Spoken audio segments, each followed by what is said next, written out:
What is up, chat bros, and welcome to the $1 Million Game. I have Ryan in my ear again, and it's so annoying. Ryan, get me out. Get yourself out of my ear. Welcome to the $1 Million Game recap show. I'm here with Charlie and Washburn, and my radio needs to be fixed because I'm hearing production. Washburn, take it away. You know, I can hear production too. Okay. Now I hear Raver talking to production. Okay, this is fun. we're good. You never know with live shows what's going to happen. Ryan's yelling in my ear. He's like, switch. No, that's not right. He's like, he's having He's having a panic attack up there. Well, now the viewers know that this is live. There's no delay. There's no delay, baby. We are live. So I can tell the hole cards of his hand. Oh, wait, no. We're not playing today? No, we're not playing. No hole cards here. Okay. But we're going to be recapping all of the best moments from the $1 Million Game. Let's start off with looking at the Monday cumulative winnings. Ryan, I still hear you guys.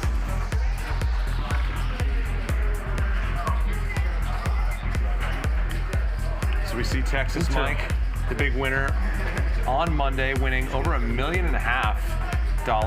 Peter winning $700K, with perhaps a bit of an asterisk there, what we'll talk about, in that he disappeared for long stretches of the show. Keating, Airball, and Eric Lindgren, our satellite winner, also winning for the day. And then on the other side of things, Steve lost almost $1 million, Av lost a full $1 million, and Jack down $1.5 million in the only day that those two guys appeared on the $1 Million Game. It was a wild start to the $1 Million Game. Texas Mike this was a virtuoso performance. This was the flu game from Michael Jordan. Washburn, what was your take? You were there interviewing the guys. You were on the field. What was it like? Yeah, Texas Mike and his crew, they were very relaxed. Shout out to Texas Mike and his whole Chicago posse, per se. If you're in the poker world, you might know what I'm talking about. They were here playing on the floor all week long. They showed up strong, lots of support, but the vibe was very, very casual, very upbeat. Texas Mike always smiling. Texas Mike, actually, before day 3, was here playing 2-3. That's $2, $3 on the floor, literally minutes before he played the $1 Million Game. They had to come drag him and say, hey, Mike, your seat's up here. And I think he dusted like a bind for $500, so maybe that's why he ran bad the $1 Million Game. The real story was the VPIP board. Let's take a look right now. Texas Mike on top of the cumulative winnings and 85% VPIP. I mean, these are just godly numbers. Right? 85%. In any poker game, even at 58%, that's pretty high, but 85%, yet alone, at $1 Million Game, unheard of. Yeah, he was the MVP tonight. And if you look, Keating is third. Keating's third. No one would have guessed that. Keating 56%. Jack, Steve, Airball all a little bit below. But Texas Mike was the star of the show this night. But the story of the night was parking lot Peter. Peter won a big hand from Keating early on in the show and then kept disappearing from the table. I caught up with him in the parking lot. Let's take a look at what he was doing out there.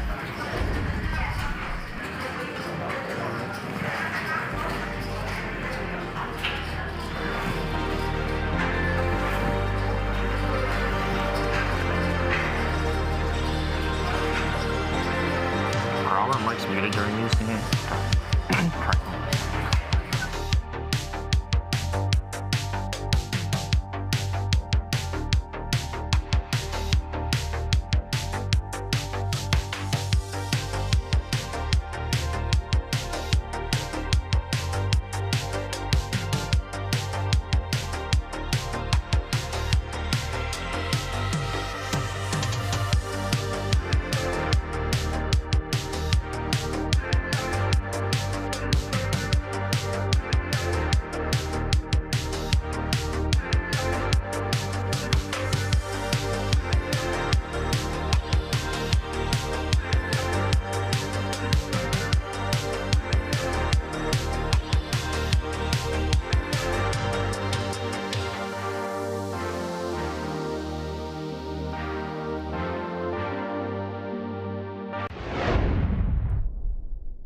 different theories as to what Peter was doing out in the parking lot, but the one I liked the best was Charlie's. Charlie, what was your theory? that he was savoring the experience of being up $1.2 million in the first 75 minutes of the show on Monday. And why not? I think that's a common feeling that poker players have. They go up and they want to extend the feeling of going up, of being up, and so they take breaks. They disappear from the table, or they do what's called locking it down, which means that you are at the table playing, but you don't go out of your way to get involved in hands. Whoa, are you accusing Peter of locking up the wing? I'm just saying that's a common thing that happens. No, it's true. It feels good to be winning. It feels good to be winning. I don't think that there was really much malintent behind what Peter was doing. If it's annoying his opponents, it's just a plus. It feels good. Sorry, DJ Washburn, but just to add one more thing, it feels good. And Raver, I just want to give you some praise, and the camera guys too, for accidentally cutting the best advertisement for cigars that I've ever seen. Have you ever seen anyone enjoy a cigar that much? He is loving that cigar. He is loving and of that course, cigar. I'm sure it's a great cigar, but it's not just about that. It's about being up $1.2 million preceding that. Yeah, when are we gonna get a cigar ad on the felt here? That was perfect. And shout out, when's HCL gonna win an Emmy? That video production, that cut, that edit, fantastic. Good job, Raver. Well, let's take a look. But actually, on that note, I heard from one player, I won't say who it is, but there was speculation when he was gone in real time that he knew it was getting under their skin, Keating's skin, and that players knew the disgust of that, were getting frustrated, and that he was doing it more on purpose. That's not confirmed. That's just a rumor. That was speculation. So who knows? Maybe not that far of a leap. We've all played poker. You've been in a spot where some guy wins a bunch of money from you, and then he's up from the table a bunch. That's annoying. It's tilting. And then you want to win it back. Yeah, and if you know that's annoying your opponent, you're going to want to do it more, maybe to get that extra edge, especially at those stakes. And it was annoying the other players at the table. I mean, they talked about it as it was happening. Someone at the table, I believe it was Steve, said Peter booked an early win, and I think he's got some phone calls to make. And then Keating, who seemed the most distressed about it, said it's getting beyond outrageous for sure. Well, one thing that was outrageous in the best way was Texas Mike, and I want to make sure, as the video lead for Hustler Casino Live, that he is remembered for what he did on this night. This was a gladiator performance. Let's take a look at the highlight reel. Texas Mike goated.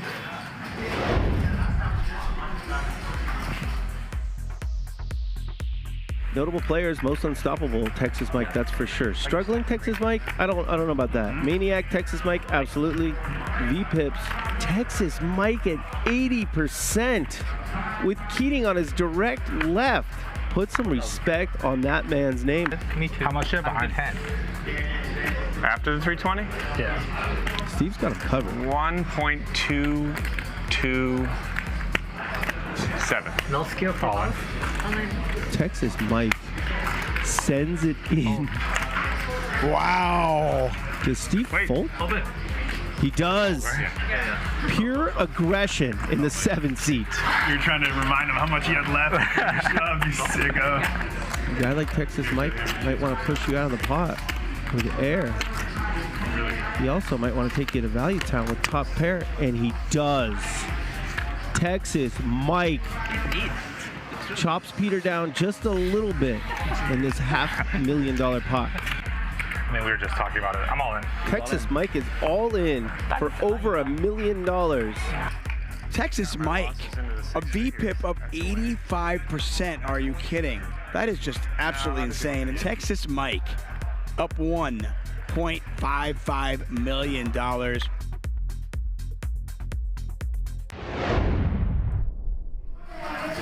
So yeah, Texas Mike put on a legendary performance. What's your take, Chris? Yeah, well, I talked to Texas Mike after that. The 85% VPIP, he told me he didn't expect to play that high, but he said once he was playing a lot of hands, he wasn't getting a lot of pushback. He wasn't getting a lot of 3-bets and 4-bets and things that would make someone slow down. So he's like, okay, well, I'm running hot. They're letting me do it. I'm going to keep moving. I'm going to keep doing it and play. And that's what happened there. And I saw some of his friends were like, wow, if I was sitting to his left, I would have never let that happen. I would have definitely been 3-betting him more and not letting him get away with that. So he was the boss of the table. He was table captain that night. There is no question. And if he's getting away with it, why not? Right, Charlie? Yeah, and I guess what struck me most about Texas Mike's performance that first night was that it wasn't about one or two huge pots that he won. It was just about consistently picking off pots one way or another, some of them from value and some of them through bluffs. I mean, one especially profitable one was when he got Steve to fold ace-king to a 6-bet shove when Mike also had ace-king. But for the most part, he wasn't putting up massively highlight reel, viral type. He didn't have these kinds of viral type confrontations like we saw from some other players later in the $1 million game. It was mostly about just winning pots over and over, medium-sized pots, both with value and with bluffs. Medium pots and a lot of small pots. They just weren't standing up to him, so why not keep going? All in all, day one was incredible. I think that it was the greatest day one in history. What do you guys think? Well, a lot of the chat pros echoed the same thing, said that day one was fantastic, a lot of action. Obviously, the epic hand between Peter and Keating really set that show, I think, at the top of all time. I think part of the problem was it set the bar so high that the other days it was like, oh man, come on, where's the big $2 million pot? Yeah, You know? but once you get a hand like that, then it starts to spread all over social media. Then people start tuning in more. I think the viewership went up at that point. It did. There was a spike after that hand. Huge spike. And of course, with the rivalry between Peter and Keating, then you knew things were going to heat up. Because anytime one of those guys gets stuck, they certainly turn it into the next gear. Final thoughts on day one, Charlie? Yeah, I'll say what I said the other day, which is that I think that maybe it's just a hair below last year's day one, because last year's day one had that ridiculous 10 deuce bluff from Texas Mike that got through. But definitely a great start to the proceedings. Texas Mike seems to be a fast out of the gate kind of guy. He's a day one. He's a day one specialist. And I thought it was going to be Keating who was leading the charge on day one, just because he would need the least warm up, but that didn't prove to be the case. It was all about Texas Mike. Yeah, I think Texas Mike. You know, he's like a Ricky Henderson in each year, a leadoff hitter that sets the tone early. He's that for a poker game, right? But he's also hitting dingers. He's hitting So did dingers. Ricky Henderson. Okay, yeah, so did that's Ricky true. Henderson. All right, and so does Ohtani, who hits leadoff sometimes. But they set the tone. You put him in there, boom, fireworks happen, and it's infectious. Let's move on to day two, Wednesday, where things changed a little bit. Let's take a look at the cumulative winnings first. I think that tells the story of what happened.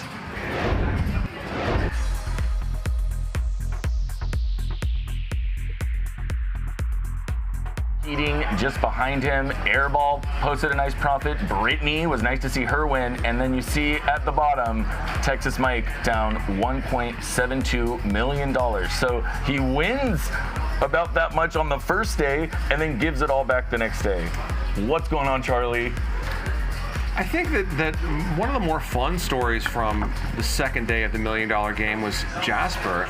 And we'll get into this. I think we have another screen coming up with the VPIPs for that day. Jasper leading the table VPIP with 60%, and this is someone we've never seen play this big, and who my guess is might not have gotten into the mix had it not been for the reduced buy-in on day two of the $1 million game, where we ended up lowering the buy-in to $500,000. You know what? Let's play the Jasper acid, Jasper's Wild Ride. All right. We'll get to Jasper. Okay, he's saying we'll get to it. He's saying we'll get to it. Speaking of Jasper, one cool thing is, in case you were not familiar with what happened, is that Jasper played a 25K tournament, satellite tournament on Sunday, as did Brittany and as did myself, actually. And we played on Sunday with 40 plus entries of all Hustler Casino Live regulars. And one person, well, that ended up being Eric Lindgren, which we didn't even talk about Eric Lindgren yet, but we'll go back to him. But Jasper, he is the person that is very, very beloved, very well liked within the fans as well as the Hustler Casino regulars. So when he was playing on Wednesday, there was a lot of regs that were here in the casino rooting him on. I interviewed Jasper before the show, and he gave a very authentic, real, genuine interview where he said, "I'm nervous." A lot of poker players don't want to admit that, or you don't want your players to know you're nervous because then they might come after you. There's something different about being in a tournament. There's something different. It matters more. And he made a pretty deep run, right? What did he get? He eighth, did, seventh, yeah, or eighth? he did. But I mean, this was the day of the Wednesday, Yeah. the $1 million game. He was admitting that he was nervous. On Wednesday, yes. yeah. And he was okay, super humble. He's like, I'm Alan Keating, Texas Mike are two of my favorite poker players. I'm so happy to be there. So he was just being real authentic. I gave him props for that. And then he came in, and a lot of people were going to wonder, wow, someone that's playing the biggest game they've ever played, are they going to play tight? Let's pull the V-pips up, and we can look at that. Okay, he's saying 1 second. They're reloading their assets. But when he does pull up that board, Jasper, to be playing in the biggest game of his life, and then to have the highest VPIP, it's like a next level degen, right? In fact, if I remember correctly, he told you he was not going to give as much action as he normally would. Yeah, he said, like, I'm probably not going to be able to try to play my regular game because it's bigger for me. But he also did tell me that if he gets some hands and settles in, he will try. And he certainly did. It's nice that he ran hot in the first couple hours and was able to settle in. And then we saw him do his normal thing. Jack high calls, king high calls, calling 3-bets with bottom pair and doing his thing. And he was acting pretty fast too, right? He acts so fast. Can we actually talk about that? That is surprising to me. The speed. Sometimes I'm just like, whoa, Jasper, hold on. Take a second. All right, let's pull the VPIPs up. Ryan said we're ready. So the VPIPs tell the story. Jasper was the king of this table. This was Jasper's night. Yeah. And then Keating and Texas Mike. Texas Mike played 32% fewer hands, or 32 points fewer hands than he played on the first night of the $1 million game. I think also it's interesting looking at this chart. The emergence of a class of players down at the bottom of the VPIP chart. This was something we saw on Wednesday and Thursday, but did not really see on Monday. Right. With Haralabos, Airball, and Brittany all significantly lower than the rest of the table, and Airball and Brittany in particular playing quite tight. What do you guys make of that? It's just the table dynamics that develop. It's based. I think Airball had a tough position, right? Who, to his left was Texas Mike.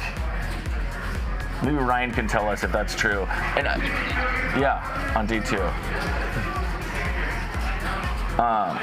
Ryan's trying to remember. But regardless, it's just kind of the way the game developed. And it's interesting you have these kind of clumping, like at every interval, right? That goes up by 5, essentially all the way up. And yeah, just a lot of ways to play poker. The top 3 in the 60 to 50 range, and you had the mid-range, the 40 to 30, and then you had a couple every style 30. represented in this game. And Texas Mike wins at an 85% VPIP, loses at a 53% VPIP. It's hard. Poker is hard. And especially these big pots, it's crazy because it's like one of those pots goes a different way.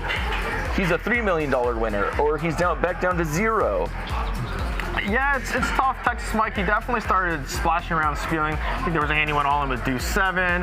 He had that 5-bet shove against Jasper where he had the ace-7 of hearts, which sometimes it's your day. Jasper doesn't have aces there, and it works. So Ryan's saying into my ear that Jasper had, or rather Airball had Jasper on his left, and when Jasper left, he had Keating on his left. So that there you go, right? It's hard to play pots when you have the guy who's a maniac right next to you, even for Nick Airball. I should add also that we're quite spoiled. When somebody's playing 28 or 27% of hands in a 7-handed game, and you see that online, you're like, ooh boy. Yeah. You know? or so somebody out on the floor playing 5-10 or whatever, like that's right. You're playing plenty of hands. Right. But it's the expectation when you appear on the show is that these VPIP numbers are very high. That is such a solid point. I can speak to that firsthand because I play on the show regularly, and I know that people that they want to come here, they know the pressure, because you don't want someone to come here and play normal like on the floor and VPIP 20 or whatever.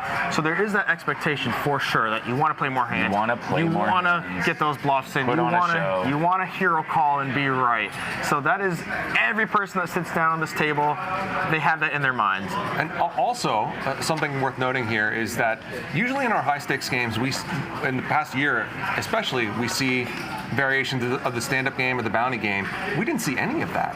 That was surprising to me. The entire week. That was surprising. Yesterday, I actually talked to Alan Keating about that. When he arrived late, and on the interview I had with him, I said it was casual fun, feel, vibe, and he said, well, we need to change that. We need to make it more serious. Maybe we'll get the bounty and Nick game in. And I said, interesting, Alan, because people have asked. We haven't seen that all week long. Why is that? Do you think you can implement it? He said, yeah, I think so, but they never did. So I don't know. I guess guess it was. I think it's one player vetoes it. It's the same story at our home games. Yeah, you have that one friend who says, I don't want to do it, and you can't do it. What are you going to do? You're going to ask them to leave? You're going to play just with you guys? It's just, that's tough. That is tough, and I know as the show producer in HCL, do you say, we're going to do this? Do you not? Obviously, with stakes We this high. don't like to force the players to do anything. We can't. I mean, no, right? We can't. Let's say it straight up. Like people come after us in the chat for this player not being at the table, or this player not showing up on time, or for the players not wanting to play the stand-up game. We don't control what they do. Right, it's their money, and they can do what they want. And in fact, early on in the show, I can remember in the very beginning, there was a time where we had a recreational player, and he wanted to leave, and Ryan and I were saying, oh no, you should stay, oh come on, man, like, you should definitely stay and play. And he stayed, and then he lost a lot of money, and then it's like, oh, wait a second, maybe we shouldn't have done that, and we learned. And yeah, you don't do that. If they want to leave, they want to leave. If they want to play this game, it's whoever is here, they're going to be the players. It's the players' game. We can't control that. It's just up to them. You hear that, chat pros? It's up to them. It's not our fault. Point the blame somewhere else. Let's take a look at that Jasper highlight. We've been talking about it enough. Jasper's wild ride. Super wild.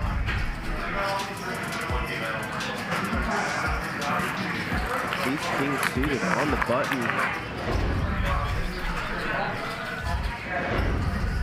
Okay.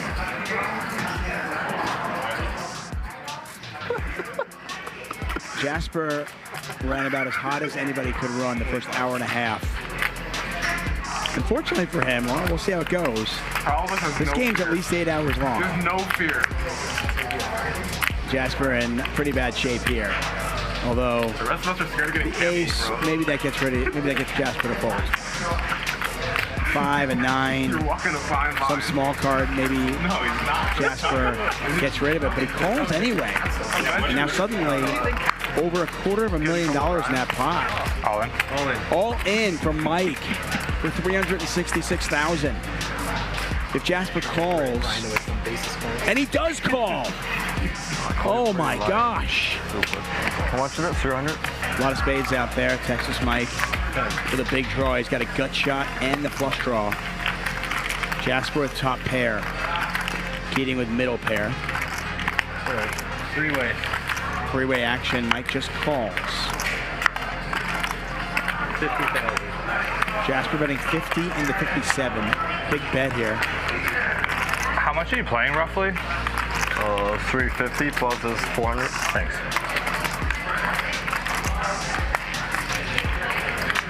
All in. All in. There's the all-in. All-in. This is courageous. Because Jasper is kind of on free fall.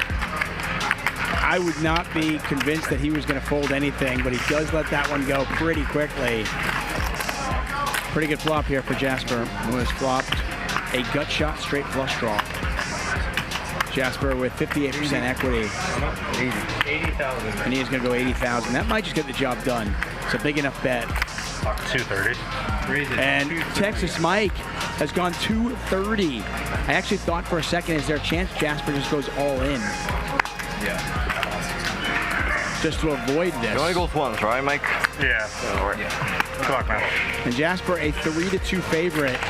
Pot is just under 600,000. Pretty fair.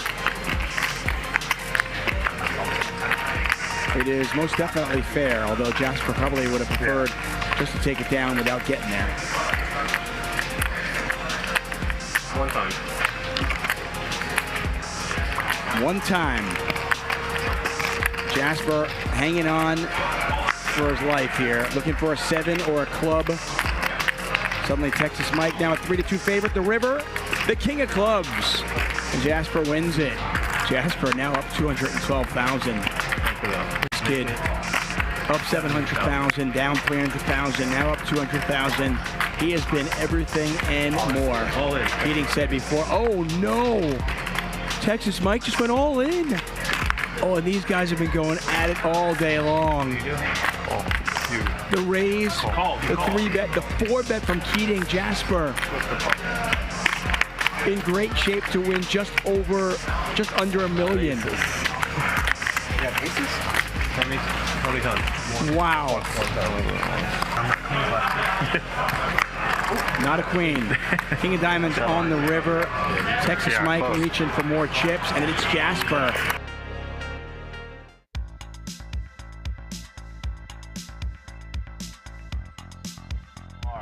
And there's just no denying it. You cannot deny him anymore. He went on the biggest stage. He put on an incredible performance. Jasper's the real deal.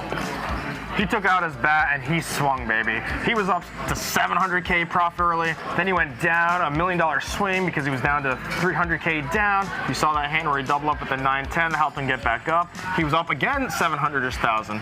And then he finished up just over 100. And at that point, remember, he came off the stage. He racked up. He said that was after Peter then entered the game. And he said it was just getting a little too big for him. He was a little exhausted, a little tired. So, but hey, props to him. He kind of played that role that a lot of us would love, that kind of Cinderella story. You get in last minute, and then you take a shot, and boom. And I'm sure that's not the last we'll see of Jasper high stakes. Oh, no way. And what struck me about the way he won those $145,000, I mean, he played some insane pots. He could have won a lot more, potentially, had it not been for a couple of hero calls he made when he had 8-7 against Texas Mike's ace-queen on a board that had an ace and a queen on it.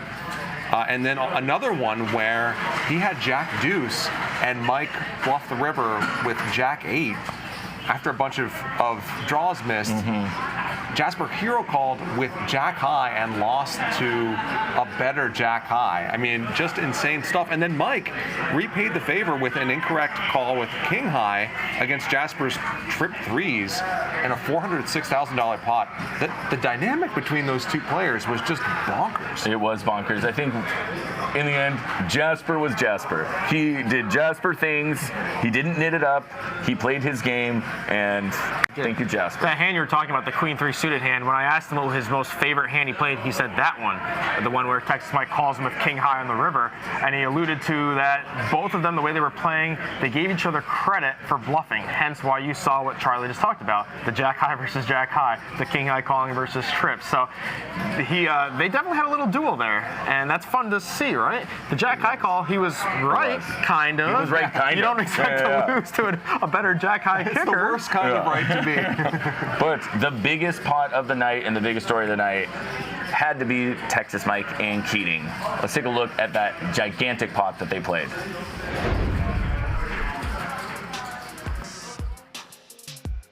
Oh, wow. Top two for Keating. A straight flush draw for Airball. 35 grand. Airball just calls. 60 grand. Now Airball's raising. 230. And calls. $550,000 in there. Big river card coming. 525. And bets 125. almost pot. It'd be a pretty big call. You don't really bluff for 100K alone, 500. Wow, there's the call.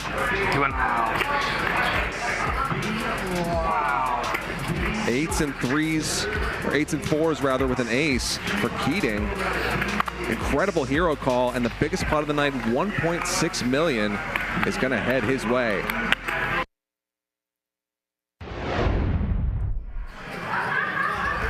All right, so Ryan was in my ear. He played the wrong video. That was from day 3. We will get to that pot. Do not worry. That pot, we will get to that pot. Well, I think it's a tell from the universe saying that they want to see that They pot. want to see that pot. Everyone is talking about that pot. We'll get that there. pot is all over Twitter. That pot's invading everywhere. But right now, no.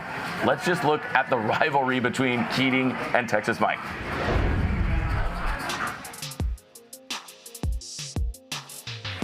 Ace King suited on the button. Texas Mike says, I'll be your Huckleberry with the 10-9 offsuit out of position. 43.5 in the middle. He is not done.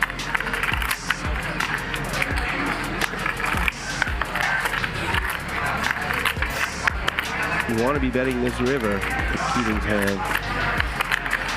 130K.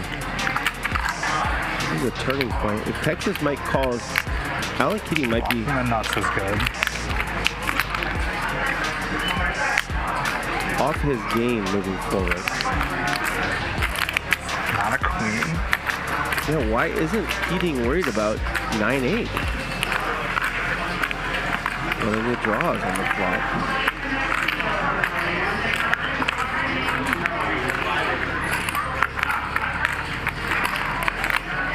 You heard him say, not a queen. There's the call. Texas Mike locked in. I was trying to play solid for a second. Sorry, what happened? Yeah, what is that? I figured if you just didn't snap call, the bluff was going to work. Like 10K pre-flop. Re-raise.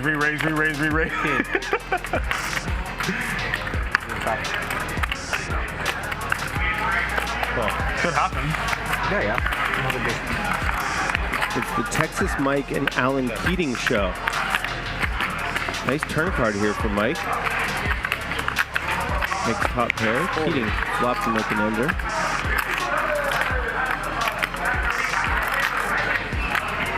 Mike puts in the check raise with the turn top pair. Phase with the turn top pair. Mario. I'm not sure who that is. Got Mario. Puts in the call. 300K pot. Could he bluff a spade? We'll never know. Check. Mike checks. That's 300K. Bonus. 300. In his head. Here we go again. Puts in the call and wins a $900,000 pot with Jack 10 on deuce 7 4 10 4. Make it 25. These guys are the best. Keating raises the 7,000 with ace 9 offsuit. Texas Mike out of position with the Jack 7 suited. Make it 25 Magic. Mike, top pair, moderate kicker for Keating. 102.5K in the middle. We are playing the $1 million game. 60,000.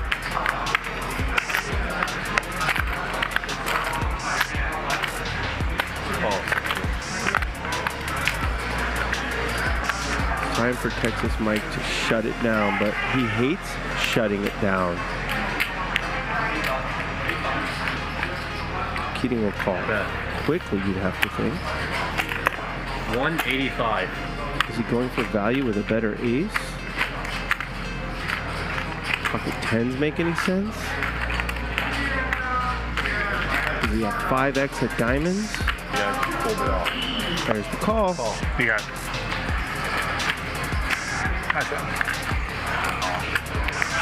600K pot being pushed over to the draw in high stakes cash streaming.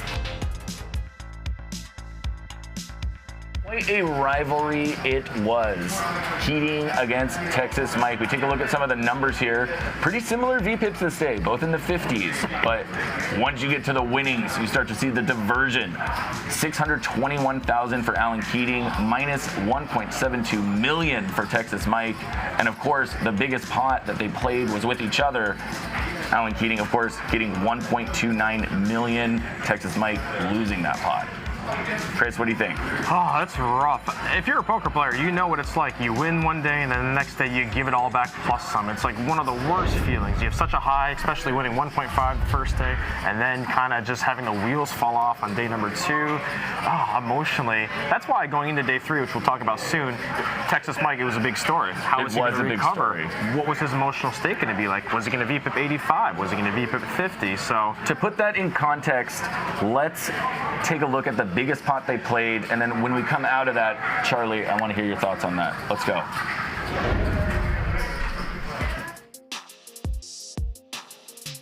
Whole crew, I'm sure. Airball folds first to act. Keating raises to 10K. And the cutoff for all of his exits. 10K to As does Peter. And Texas Mike is in there. Mike checks. Keating bets 15K. Mike puts in a raise. 65. 65,000. We'll see the flop soon. Keating calls, and we've got a bloater on our hands. Keating flop top set. Texas Mike flop pair and nut flush draw. 120. That's 120 into 152.5. Just a call, he decides.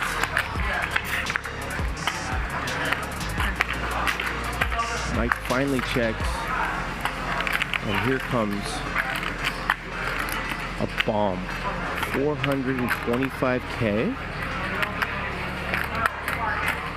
Something like that. 450K. Slight overbet. Raised pre-flop, bet the flop, called the check raise, Can you spread the pot, please? the turn, and then bombed himself on the river. Had a huge bluff Monday night. Clear fold. I don't believe. Has him in the blender, as they say. There it is. I got it. Oh, sorry. Okay. Nice hand. Keating said, I got it. Mike thought he said, you got it. Showed his hand. And that was a fatty. $1.29 million pot. Nice hand. Thank you. All right, so Charlie, I think you know what I'm going to ask you. Why did he call? Why did he break all our hearts and call there? Why? He had a pair. It's hard to make a pair. It's hard to make a pair. And Alan Keating likes to bluff. And does. the dynamic between these two players, as we saw in that previous video, is completely insane. You know, Charlie has something interesting that he's told me before, which is when people fold at a table, you make some bet and they fold and they say respect. And they fold. What do they really mean when they say that? They mean disrespect. They mean, I don't think you have it in you. Right. Right. In this case, and these guys have it in them. right. And so it's a respect. That's a respectful call, right? In a sense, yeah. I mean, maybe it reaches the point with each of these guys where they're actually bluffing a little bit too much, and the disrespect and respect Goes back. reverse each other again. I don't know. It's such a level of the meta game and the levels they're thinking in, because you're seeing the hands they're playing: Jack 7, Ace 9, 3 bets, 4 bets, and they're just trying to outdo each other. But so safe to say, if Stanley Tang makes that bet on the river, Texas Mike's not calling. Right. I doubt it.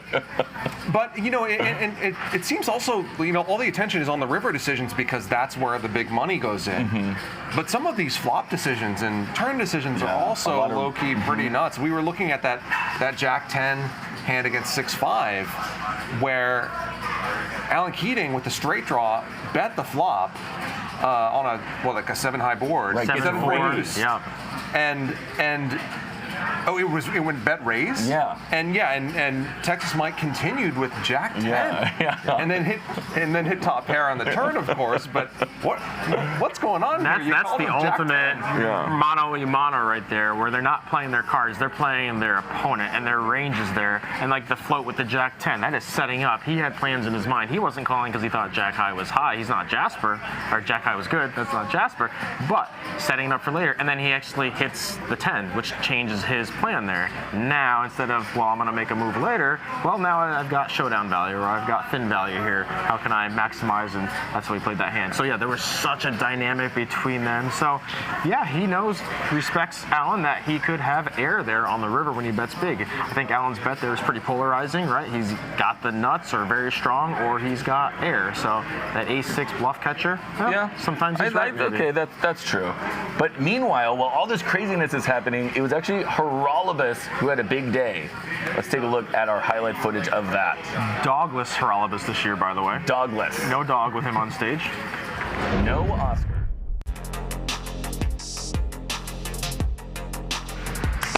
Three bets to 62K with 10 deuce suited. Keating calls with crabs in position.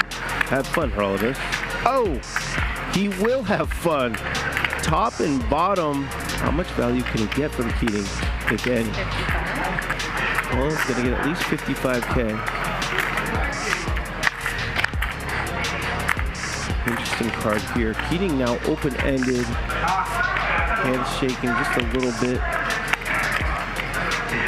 It's been a long night, and that's his opponent. All in for Keating. Call. Call. Here we go. Twice. Keating, a 3-1 dog. Pocket threes. Needs an ace, 6, or 3. 2 pair? Wow. That's impressive. No. He's got the Doyle. 3 to 10, dude. That's what I have. That's funny. That one goes to Horolibus. Not it. And so does that one. Taking a look at these stats for Horolibus. I mean, he's the guy who played pretty standard poker, right? 36% VPIP, got in some big pots, but I mean, overall, he's the one who's playing the most, what you want to call it, ABC poker, Charlie? I don't think that. I mean, I think that maybe is a little bit unfair Compared to these other guys. Right. Yeah, it's certainly mostly a playing the cards type situation for Horolibus, and he made it work for him on this particular day, profiting. He did, and that's not to take away from the fact that he went to war with these guys. I was impressed by that. He dug deep. You were talking about that, Chris. And he brought a great dynamic to the table, too. His chatter, keeping things fresh. Keating commented on that in real time, so that he loved the vibe, the chat, and that he's just hilarious and funny.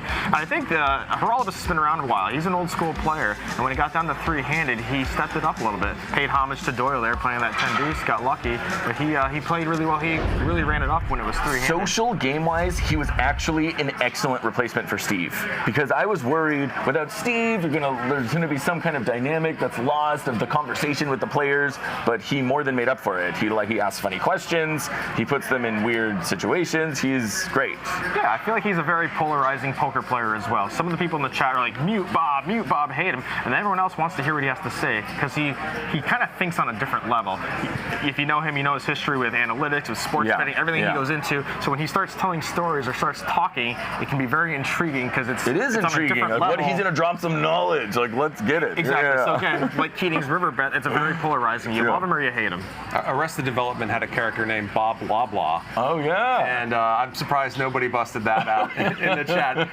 Horolibus talks about 4 times as much as Steve does. I mean, Steve talks a lot, but then there's Horolibus, who's just on a completely different level. But he's also probably one of the most interesting people we've ever had on the show. He is one of the most interesting people we've ever had. You know, you kind of want to just lay back and listen a little bit to all his stories about, trying to figure out soccer analytics, which he was discussing with Stanley Tang last night. We have Horolibus, who's talking everyone's ear off, and then we have the silent assassin, Peter, who experienced something new in the $1 million game. It was his first ever loss. His first ever loss in a $1 million game. At this point, he had played in 4 $1 million game sessions. This was his 5th one, and he finally lost.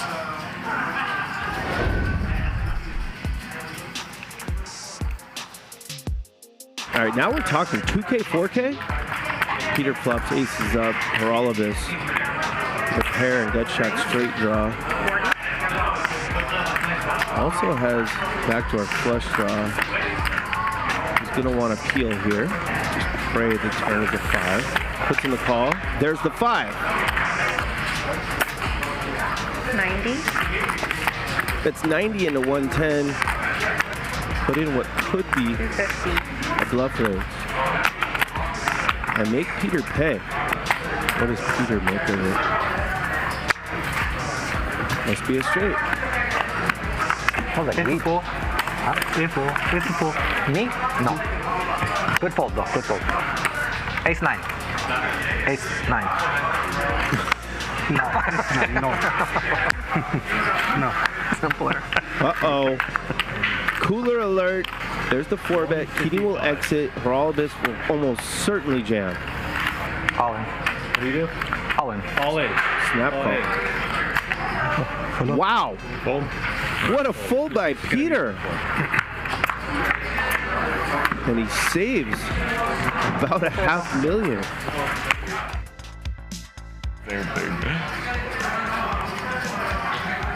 So Peter experienced something new, right? He was like Shaun White. Remember Shaun White? The first 2 Olympics Shaun White went to, gold medal.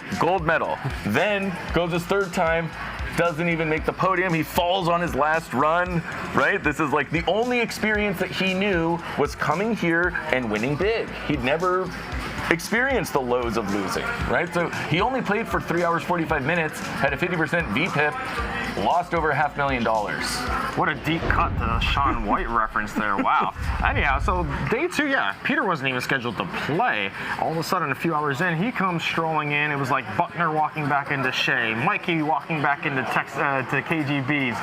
And then he's, give me money. Let's go. So it was on. Let's talk about that hand where he had, it was 3-handed. Right. Ace King. And he gets away from it. And so this is actually, we're all talking about, oh, he lost. But you know what? He mitigated those losses so much, Charlie. Yeah, he played really well, 3-handed. I believe this was also the day where he had a flush over flush or flush under flush situation between himself and Texas Mike, right? Where Texas Mike had 10-8 of spades and Peter no, that's on Thursday. That's my Thursday. fault. Yeah, but especially when it got down to very short-handed at the end, Peter played really quite well, and there are days when it's just not your day to win, and Peter really just kind of had one of those days. It's crazy because you think about Peter, he's played so many hands, so many huge pots, been so aggressive, but then he has 600K to start the hand, 3-handed, 600K, Ace King, 4 bets Horolibus. Yeah. Horolibus puts the 5-bet jam in. He only has 400-ish left. The Peter of yore, I feel like, was putting that in. Yeah. You know what I mean? Maybe Peter, who's been playing 10 hours, that's just a snap I call. I think most poker players that are watching this are putting it in there. When you have that much, it wasn't like he was 2.5 million deep and was able to fold there. Like only 600, puts 155 in, 3-handed. Man, Peter is the boss. Do you think though, if it wasn't Horolibus, he does that to any other player? Like, is he folding that to Keating? Is this a disrespectful fold? Going back to Charlie's point. Maybe a little. I mean, we saw that Horolibus was very much getting in the mix 3-handed as well. He was. But I mean, this was relatively quick on Peter joining the game, right? I can say for a fact, this man was not sitting at home watching the game before. He had no knowledge of what was going on at this table before he sits down there. Within about 90 minutes, he gets in this hand, right? He's just kind of playing fresh. Yeah, and based on my conversation with Peter and his crew during that, I got the sense that he thought Horolibus was very nitty and it was going to be playing very tight. And I think Peter did his homework and he knew, maybe not how Horolibus was playing in that moment, but a general idea of what kind of player he was. And I think that led him to that decision based on what I heard from his crew. Any final thoughts on just day 2 in general before we move on to day 3, Charlie? No, I think we got the main storylines. I mean, Jasper being a big one, and then Texas Mike losing the entirety of his profits from day 1. Losing and then some. Can you imagine winning 1.7 million and then losing 1.8? I mean, what? It's just unbelievable. The swings of the $1 million game. Yeah. We've never seen anything like it. I think every poker player here can relate to that. Whether you're playing 1, 3, 2, 5, you win $1,000 one night, you're happy, you go tell your wife, hey, look what I won, and I'm gonna go back tomorrow, and then boom, first hand, aces versus kings, you get cracked, and then you're stuck, and it sucks. It's a tough feeling, but it's part of the game. And then your girlfriend doesn't understand, and she just, she'll never understand. Your girlfriend, your boyfriend, I got it in good, babe. You don't get it. Right? But you'll get it. No, that's the reality of it. And the reality that I think this is a good time. Let's give our chat pros a shout out. Yeah, shout out to the chat pros right now. Hugh Bleffner, I see you out there as always. Eric, renewed your membership. Steve from Chicago. You guys make the show so amazing. All of you in Chatsville, thank you so much. The $1 million game is for you guys, and I hope you enjoy it. Yeah, thank you for the positive comments. Obviously, there's a lot of negative ones, but thank you for the positive ones. You're right. These shows are not easy. I'm just a special guest today. Thank you, by the way. Yeah. But last night after the show ended, way late in the early in the morning, and Raver and the rest of the HCL team are scrambling. They're having meetings. They're putting all this stuff together. Everything you're seeing on the screen, this doesn't come out of nowhere. So, yeah, thank you for the positive support there. Absolutely. And for those of you asking, is there a game tonight? Well, maybe there's a home game for you. Maybe we are going to play all in or fold later. We're playing all in or fold. We are playing all in or fold. Which, besides the $1 million game, that's probably the next best thing you could see. But tonight we've got the recap. There's no live stream, but all in or fold. And I'm being told by Ryan in my ear right now that later on we are going to do questions from the chat. And whoever asks the best question will win a $1 Million Game limited run shirt.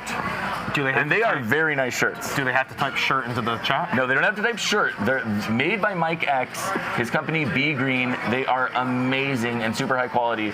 So that's coming in the next hour. But right now, it's time to move on to day 3. That was yesterday. Let's take a look at the cumulative winnings to kind of get it moving. Understand the story of the night. And the story of the night was Alan Keating. He won $850,000. Brandon, Stanley also racked up nice wins. Peter, barely in the positive. Haralabas, essentially even. And then, of course, Texas Mike and Nick Airball. They essentially sponsored tonight's game, right? This was brought to you by Texas Mike and Nick Airball. They lost a combined $2.34 million between them.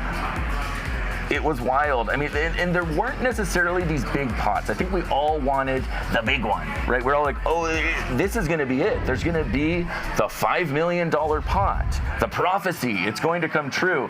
We didn't necessarily get that. Instead, we got death by 1,000 paper cuts. What was your take, Charlie? Well, we definitely did see some pretty huge pots. That enormous bluff from Nick that Keating picked off, which we'll get into in a second, certainly a very big pot. And then a couple others in the 7-figure category as well. 2 huge bluffs from Nick Airball, but right, there was perhaps the potential for a $3 million+ pot in that hand between Keating and Peter, which we'll get into, where there was a boat over boat situation, right. And that didn't end up happening. So I don't know, if not having a $5 million pot is disappointing, then, guilty, I guess. But still, right. I mean, some pretty viral type hands in this particular evening. Yeah, I think if you look at the winning chart, the top and the bottom, those are 2 of the big stories coming in. Keating had won the first 2 days. Was he going to be able to book a 3rd win in a row?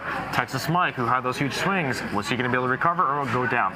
Keating, with that win, actually, that was his 5th consecutive win on $1 Million Game Week.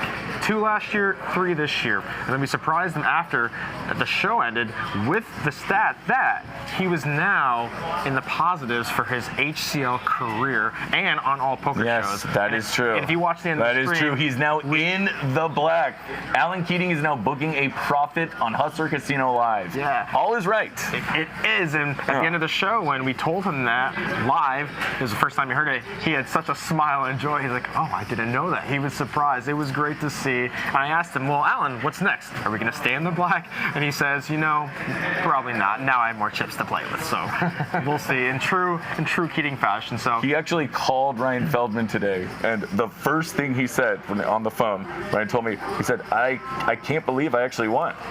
And he just, he doesn't necessarily go to win, and I think that's what the people love about him so much. Let's take a look at the VPIPs while we're talking about this, because I think that helps tell the rest of the story. Yeah, Keating is so unique. Keating wasn't necessarily the wildest man in this game, but he was, because he had a 71% VPIP, right? He was the Texas Mike of this game, and he was driving the action. There was kind of 2 phases to this game.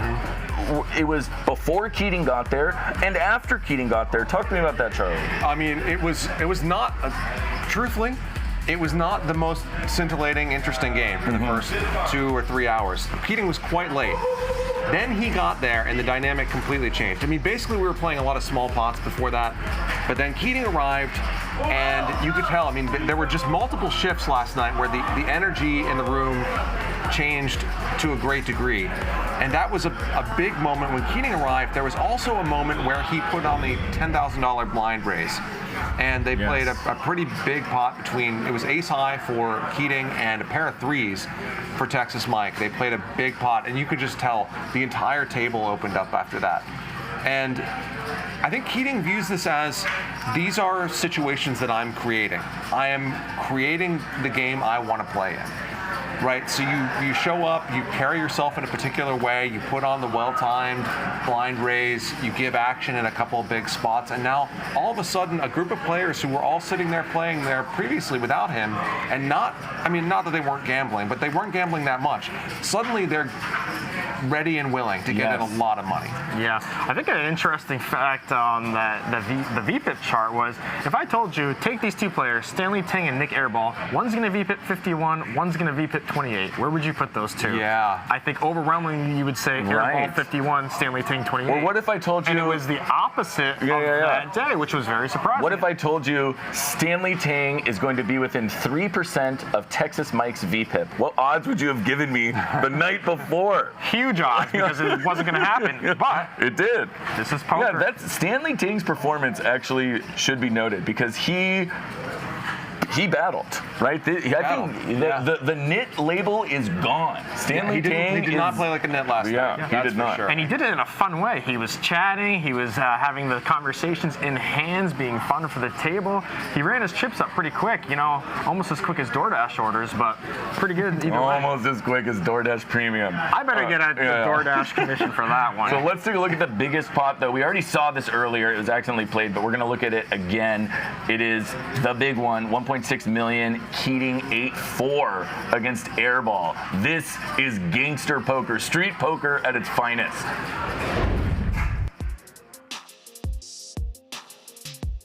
Oh, wow. Top two for Keating. A straight flush draw for Airball. 35 grand. Airball just calls. 60 grand.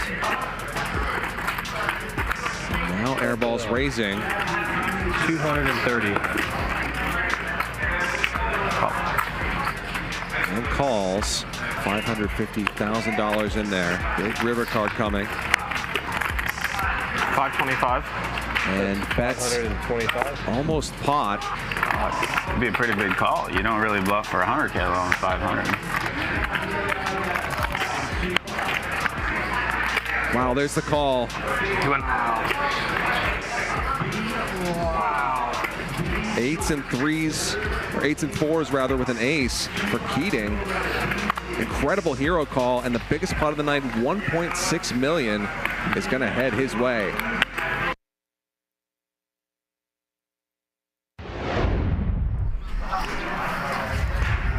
So that was a very weird hand. Now, before we go into talking about the hand, Chris, I know you had the chance to talk to Keating right after that hand, yeah? Yeah, we're about to show that clip in a second, but what a hand. That's not a hand you find on the GTO Wizard charts right there. No, you do not. Like you said, that is just pure mono-y-mono. I'm going to outplay this person. There's so many levels of thought there. Clearly, Keating and Airball have a lot of history, so wow. I mean, just wow on both ends of that one. They do, and he knows that Airball will go to war, but let's hear it straight from Keating's mouth.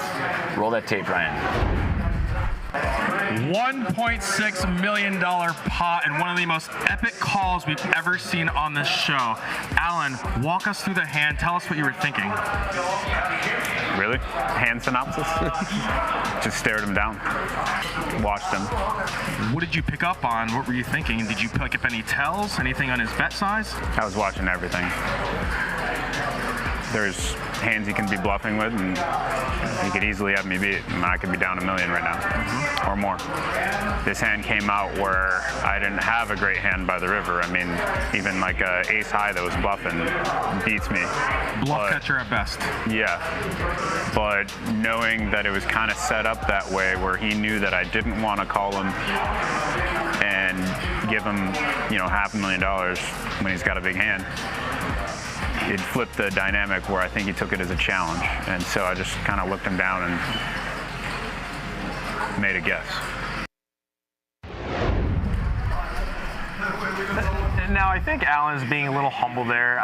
Based on my conversation with him, I think he picked up a few things on Airball that he maybe didn't want to say publicly in that interview at that time. Really? Yes, I talked to him a little bit afterwards. And now you're going to put him on blast. No, I'm not going to say exactly, but I'm going to say throughout the week, he was very locked in. Let's put it that way. He was very aware of what was going on. Whether he was the one that was studying the other person or whether they were studying him, he talked to me that he was trying to use fake tells at some point. So, like, super next level thinking. We've said that a few few times today, but I think Keating there was really locked in, playing his A game, and picked up on a few things that he probably doesn't want to expose to the world, but I think that led him to making the correct call, and amazing.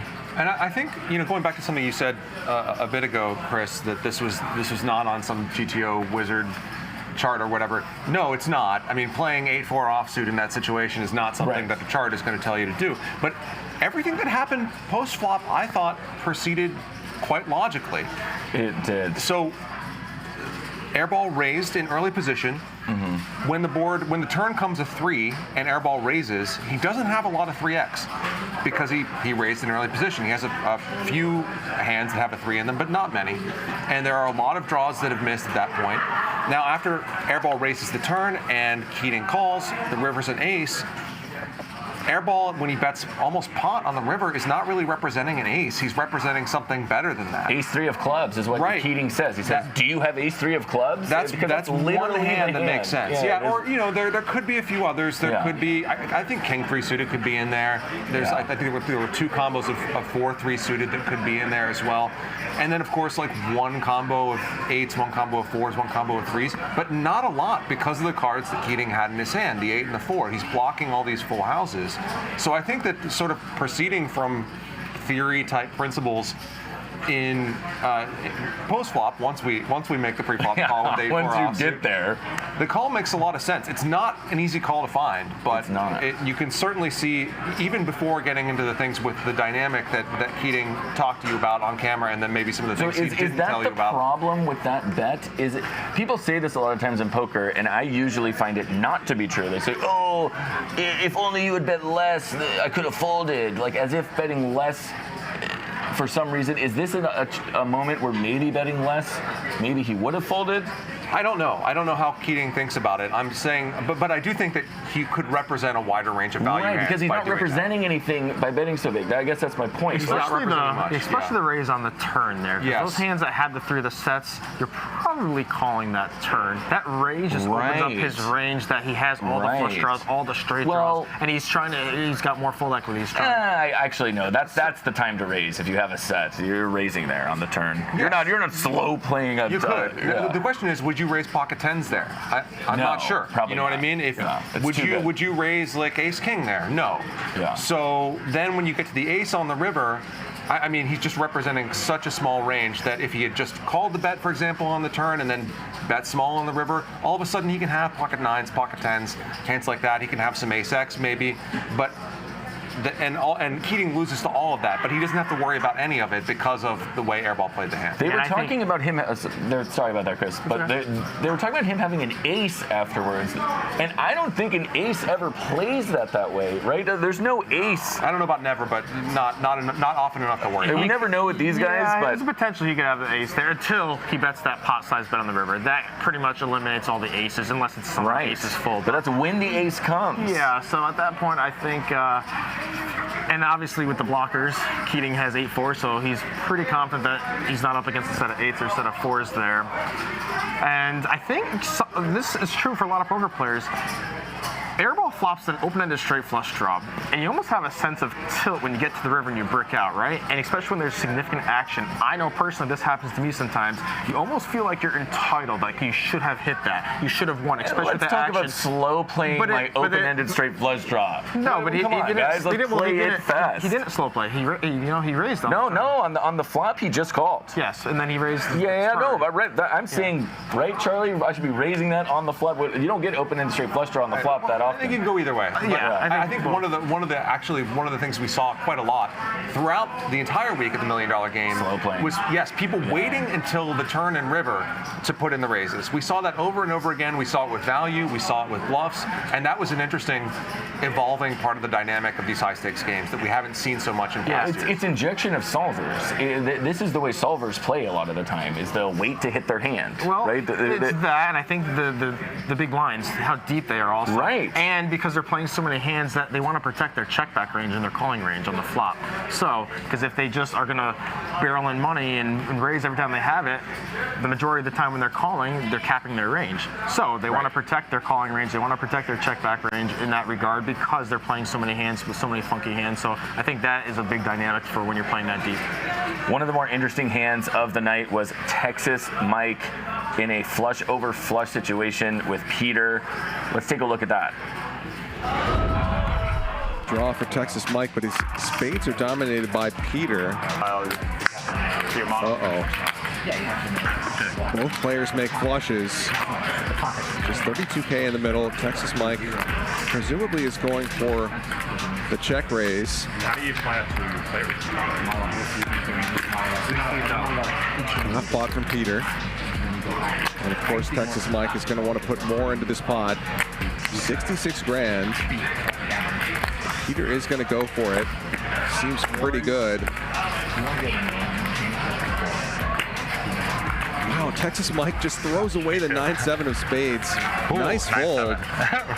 We were very close. Yeah,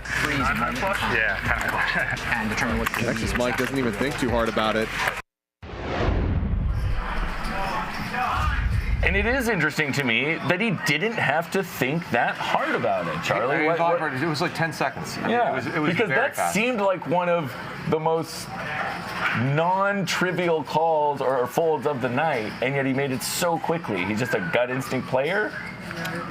I mean, I think what we're seeing more and more is that these guys play much better on turns and rivers than they used to. I mean, way better than they did even a couple of years ago. And they're just not going to pay off, 3 bets on the river unless they really have it, or unless unless it's a spot where their opponent can easily be bluffing. I don't think that spot 3-betting the river, as much as we give these guys, so many of them, tons of credit for being able to bluff all the time, that just doesn't feel like a spot. That is such an underbluff spot right there. That's value like even 100%. For these maniacs, for these guys. I think in that spot, yes. And Mike is very smart. I mentioned he had his crew here. They were being very analytical with what's been happening all week. His crew is smart. They saw the night before Peter folded the ace, king, aces that he was, making those plays. So in that spot, given the information that Peter's maybe tightened up a little bit, maybe he had a live read on him in the moment, that put it all together and made the right decision. We said this in the last recap show, but I also want to reiterate that people forget about the accolades of Texas Mike. The man has won 2 World Series bracelets and 4 World Series circuit rings. I mean, he knows what he's doing, and especially on those pots, he understands what these raises, re-raises mean, right? The relative strength of his hand is something he's very good at and evaluating. Yeah, him and Keating are very similar. When they play their A game, they are among the best to do it. Get to that flow state, baby. Yes, but they understand the entertainment value, what's gratifying for them to play a high V-bit, to not necessarily play the A game. But when they need to, when they can, they lock in and they make phenomenal plays. Next, let's get to what I would consider to be the most controversial hand of the night. I know Charlie is chomping at the bit to talk about this. It's all he can talk about. The whole time when he can't believe it. He's never seen anything like it. Let's watch the ace-queen debacle. Straight for Stanley. Keating with 2 pair now. And Peter had 2 pair also, and they both make boats. So straight against a boat, a ridiculous run out. And in this single race pot, there is no reason whatsoever for Peter to think that ace-7 suited is not the nuts here. So for Keating, ace-queen is the nuts. Peter doesn't have ace-king here.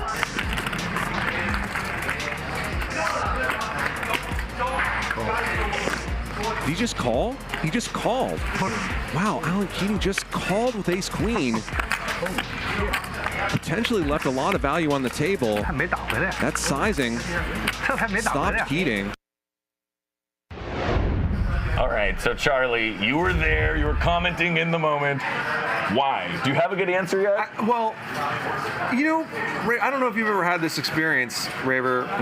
This is commentator narcissism here, where someone you respect is playing a hand, and you're pretty sure you have an idea of what's happening in that hand. Yeah. But then the person in the hand who you respect does something you very much didn't expect that makes you think that they have a totally different understanding of what's going on. And it's almost like I, as a commentator, want to take that personally, like as a repudiation of what I was thinking, as if I'm not commentating on something else that happened an hour before or something that has nothing to do with me at all. But I'm almost like hurt by it. And I want to point out perhaps the most important fact that I feel like a lot of people are overlooking is that if his read was that Peter is strong, he was right. Peter was super strong, right? So if he thought Peter is strong and he's thinking, oh, well, the only hand that's strong here is ace king and that beats me, I mean, he essentially just had a pip below that, right? So he was, in a way, he was right. Chris? Of course, yeah. Yeah, he's got the second nuts there. Does Peter really flat with ace king? He's done it before. It's possible. This is the question. It's possible, but do you really have ace king in his range there? He can certainly rule out aces, I'm pretty sure. That's just the tough. Well, Alan talked about that, and he said that was his reason for doing that. Is that Peter slow played a fair number of his ace-king type hands. He said that at the table. And I sort of thought, because in my memory, in my mind, Peter 3-bets a lot, including hands like ace-king. So after the show, I actually went deep down a rabbit hole, and I went to YouTube, and I typed in Peter Hustler Casino Live. And then I started hopping into random streams that Peter had been in and looking through the timestamps for strong value hands, like not aces, because people play aces differently, but like kings through jacks and ace king, ace queen. And I looked for opportunities Peter had to 3-bet, and I thought, okay, I mean, is he 3-betting these hands? When he gets ace king, is he 3-betting it? And the answer was yes, he is 3-betting it. I looked, I think I got to 10 out of 11 opportunities he had to 3-bet those types of hands. There was one spot where he had ace king and flatted it pre-flop. It was against Feldman, actually. But generally speaking, he does 3-bet those hands pre-flop. Now, maybe he doesn't against Keating. Maybe he doesn't in massively high-stakes games, and maybe that filters into Keating's perception of what's going on. And, you know, who am I to say that that's wrong? It might be totally correct, but from my perspective, yeah, I mean, Peter should not be turning up with ace king there. I mean, it might happen occasionally, but not so much that you can then totally swing in the other direction. I think too, given the position that Texas Mike opens early, I think maybe Peter would be more likely to call with an ace king like on the button or late. But when there's the early open raise like that, I feel like most of the time he's going to be 3-betting. The two forgotten hands in this hand are Texas Mike with 6 deuce, who raises and then bets on the flop, and then Stanley Tang with Jack 10, who silently turns the nuts, right? When that ace comes and it checks around, Stanley has the nuts. He has Broadway, right? Yeah. And there was a flush. There was a flush. Oh, there was a flush. There was a flush. Yeah, so I mean, yes, that plays into it, but let's go back to the ace queen too with Keating. He just calls pre-flop, which he's under-repping his hand there. Most of the time, he's 3-betting that ace queen out of the small blind, so he's now under-rep. So when you get to that river, I think with the ace queen, you're only losing ace king. We just said it's unlikely. I think he's leaving so much value on the table there by not raising. Because yes, Peter is strong, but he's doing that with all his flop sets, all of the lower boats that you can get a lot of value from, I believe in. And if he puts in the check raise, if Peter then decides to reshove, okay, well then you can probably let it go and think it's ace king. But I think exactly the ace. Peter's calling range there, flatting, ace-7 suited is right there. Pocket 7s, pocket 4s. Let's go further than that. Ace-7 offsuit is ace-7. I mean, he's calling it open with ace-7 offsuit. Yeah. I mean, why not? If you can have every combo of ace-7 offsuit, and if we can discount some of the combos of ace-king, then it just... In a way, is this a disrespectful call? Is he saying that you, asshole, I think you're slow playing this ace-king and I don't want to give you any more money? Well, it's saying that I have a very specific idea what's going on here. And, like, fair enough. Like, good exploitative poker is often based on that. And there are people I play with who, for example, if they 4-bet me pre-flop, they have aces. Like, they only have aces. But clearly that's not the kind of, right? And so you proceed as if they have aces. But clearly that's not the kind of player Peter is. And when you're operating on a very specific read, saying something unusual is going on here and I have a very specific idea what it is, when you're right, you make so much money or you save so much money by being right, but when you're a little bit off, this is what happens. Yeah, the line between looking like a genius and looking like a donkey is razor thin sometimes. We forget that. It's easy when you can see the cards. It is. I mean, if you get to the river, you pretty much think he's what? Got ace king, ace seven, or pocket sevens, or just complete. When he bets over pot like that, yes, it's ace king, ace seven suited, or sevens, and ace queen against. Well, we just deducted that it's probably unlikely he's got ace king. And props to sevens Peter. and ace seven seems so likely there, and you can get a lot of value by on that sizing the way he does. It's effective. I mean, he bets 3x pot, right? No, it was 155 into 83, so just under 2x. Okay, it's 2x pot. So he bets 2x pot, and that effectively stops Keating. I mean, Keating, if he bets 70,000, if he bets 100,000, Keating's raising it, right? And there's no way he's just calling that. And that's where bet sizing matters a lot, and with hand ranges. Right. And they were deep enough, though, where if Allen puts in the raise, maybe to 350, 400, he can probably get away if Peter comes back over the top, which then is ace king, I think. But I think over the long run, he's just getting so much value there from the ace seven and sevens. So are you satisfied now, Charlie? Do you have a good answer? I don't know. Are you going to sleep well tonight? I feel better. Okay. I don't know. Well, let's change the topic. Maybe it'll help. So this hand was really important because this came at a moment in the game where we had Brandon Steven, who's stuck. We had Airball, who's already stuck. Airball's trying to get back. He's either going to be stuck on bazillion or, maybe Brandon Steven's going to be back in this. Let's take a look at this hand, a critical juncture in this game. How much do you have left? Like 270? 300? These are low. Brandon does not have much behind. Really limits Airball's options. All in. What? He jams. What the fuck? This is a spot where people say WTF and then call. And I would imagine that's especially true against Nick Airball right now. People don't fold much when you give them this good of a price. There's the call. I have one of your hearts. Good news for you. Queens? Let's try to get you the full queens or jacks. I have the king of hearts. Oh, you have ace king? No. Oh, you have king queen? No, I wish. It's not a heart. Airball mocks. King jack. Wow, nice hand there. And so Airball, just things could not get worse for him. But I heard it from a good source who talked directly to Brandon that he almost folded, whatever that means. What do you think, Charlie? Do you think he almost folded? I think people could say things like, I almost folded, when in reality they're folding 0% of the time. Mm-hmm. That's no disrespect to Brandon at all. Mm-hmm. I think that Airball, in that hand, created a line that is very good to use with value. Right? He's giving Brandon a ridiculous price on the river, and when you give somebody a ridiculous price on the river and they have a pretty good hand, they call. That's just what ends up happening. I mean, this is why you can't really, running bluffs with the stack depth he had by the time the river rolled around, very, very hard to do. Safe to say, if they had another couple 100,000 in their stacks, that bluff works.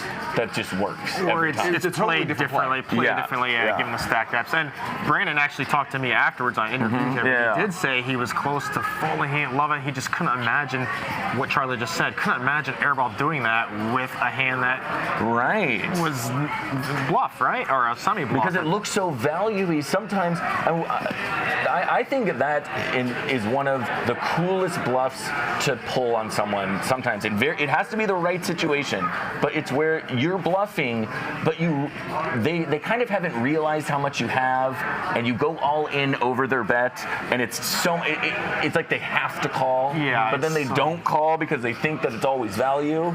It's so little. It's actually like a few weeks ago. Remember when Francisco tried to play that? I think he tried to bluff Jasper on the river. He got like 15K, like min raise with 9 high or something. Yeah. It was just the same idea. Same idea. Min raise, you're totally priced in. So how can it be a bluff? But right. So then they're gonna fold, but then sometimes they're just Jasper. Next level bluffing. Yeah. So other dynamics in that hand also. Airball was stuck heaps. Airball stuck heaps. He was pressing a little bit. Airball stuck heaps, and he's trying to get it back. Brandon put himself in a huge hole. He was down like 700K to start. Right, too. and this brought Brandon back to even. It did, and he ended up going on to book a nice 700K plus win, which, by the way, Brandon Steven is now second on the all-time Hustler Casino Live money list, just behind Peter. That's wild. Wild. Yeah, Peter's number 1. Guess that. Like 2.5 million. Now Brandon Stevens like 2.2, 2.3 in that range. Seems like a good time. Let's look at the cumulative stats. So we have the cumulative stats for the entire $1 million games altogether. But first, let's look at just $1 million game 3. Let's see how everyone did. What are the numbers?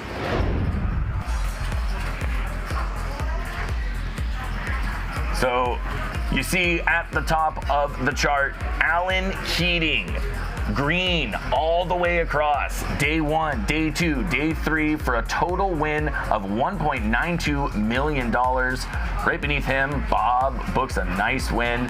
And of course, drawing your attention down to the bottom, we see Jack, Texas Mike. That's the one that hurts my heart the most. What's the story here, Charlie? Yeah, I mean, I think it's Keating. I think he was the star of this year's $1 million game, not just because of these results, but they certainly don't hurt. I mean, he made the right decisions when he needed to. He created the action he needed to create, and it revolved around him, and he profits the most. Billy thought he was going to win $6 million for the entirety of the $1 million game. That was Billy's off-the-wall prediction, but he is the top winner. He didn't get to $6 million, but he won $6 million in our hearts. That's for sure. He definitely did, and he gave more action than he had to. He easily could have won $6 million. 1.92 ain't a bad 3 days at the office. No, and speaking of hearts, my heart goes out to Jack, my Korean brother from another mother. He had a rough go there. Busted once, rebought, busted again. I was rooting for him, but hopefully we'll see Jack again and he can get some back. And of course, Eric, who we kind of glossed over in the beginning. I know, Charlie, you were there commentating that day. Tell us about that. Tell us about that 25K play-in tournament. What was that like? I mean, it was incredible. Like, there was amazing energy in the room. The audience was incredible, especially as it got down to the end of the tournament. People were really excited to see this, and because there were real stakes involved, I mean, a seat in the $1 million game from a $25,000 buy-in, people were really into that. I'm sure that was a huge part of why it was successful. I'm hopeful also that sit and goes could be a viable format for us going forward in some capacity. Yes. But I can certainly see why people were into this one in particular. And as far as Eric Lindgren, I mean, he's had some issues which we've talked about more than enough, but he was a good addition to the lineup. He went to battle. He didn't knit it up at all, and he didn't play a ton of hands, didn't play crazy, mostly tried to play good poker, but he got in the mix, and he was an interesting addition. I mean, he talked during hands, he talked in between hands, he played some weird hands. He made some interesting decisions and profited $283K in addition to the $1 million, which is almost pure profit for him to begin with. So it was cool to see, and I know, Chris, you have a take on this as well. Yeah, being someone that donated in the 25K tournament, sadly I did not win my seat, but some of my chips were there in Eric's stack. Yeah, fantastic idea. I believe the fans loved that there were so many HCL regulars, some of the fan favorites that were there, they were rooting for. It's that like David versus Goliath story. It would have been cool if like a Mike X or Dylan or someone someone like that had won, though. That would have Dylan, been. Dylan Flashner, shout out to you. That's really what we were all kind of hoping. Yeah, I see you in Let's the get Big John or Ronnie in there. I mean, that would have been cool. Yep. Shout out to Dylan Flashner. He's in the chat right now. You're right, Kyle. And actually, let's talk about that for a quick moment, because some people were a little annoyed that they let Eric Lindgren, a pro, in, someone that doesn't play on the show regularly. He ends up going and wins it, right? And then I got to talk to him a lot on that first day when he came back. Yeah. He was super, super grateful, positive, nice to us, right? As the media people, it's often tough to get poker players to talk to us. And he was offering, hey, you want to talk to me? You want to do this? Let's do that. Like, super into it. So it kind of like, even if I was a little, I wasn't even frustrated that he won, whatever. But it was nice to, he had such a good vibe and aura. And definitely going into day one, there was a question, is he going to lock this up? Is he going to play tight? And in the first 2 hours, I did an interview with him. He was playing, or about him, he was playing the most hands. He was down 200K, had the highest VPIP. So he came to play. And like you said, he was talking in hands. He was telling stories that would be friendly to a poker fan, right? He was telling stories of the old times in poker, dropping the names that he wanted to talk about as a kind of tribute to the fans.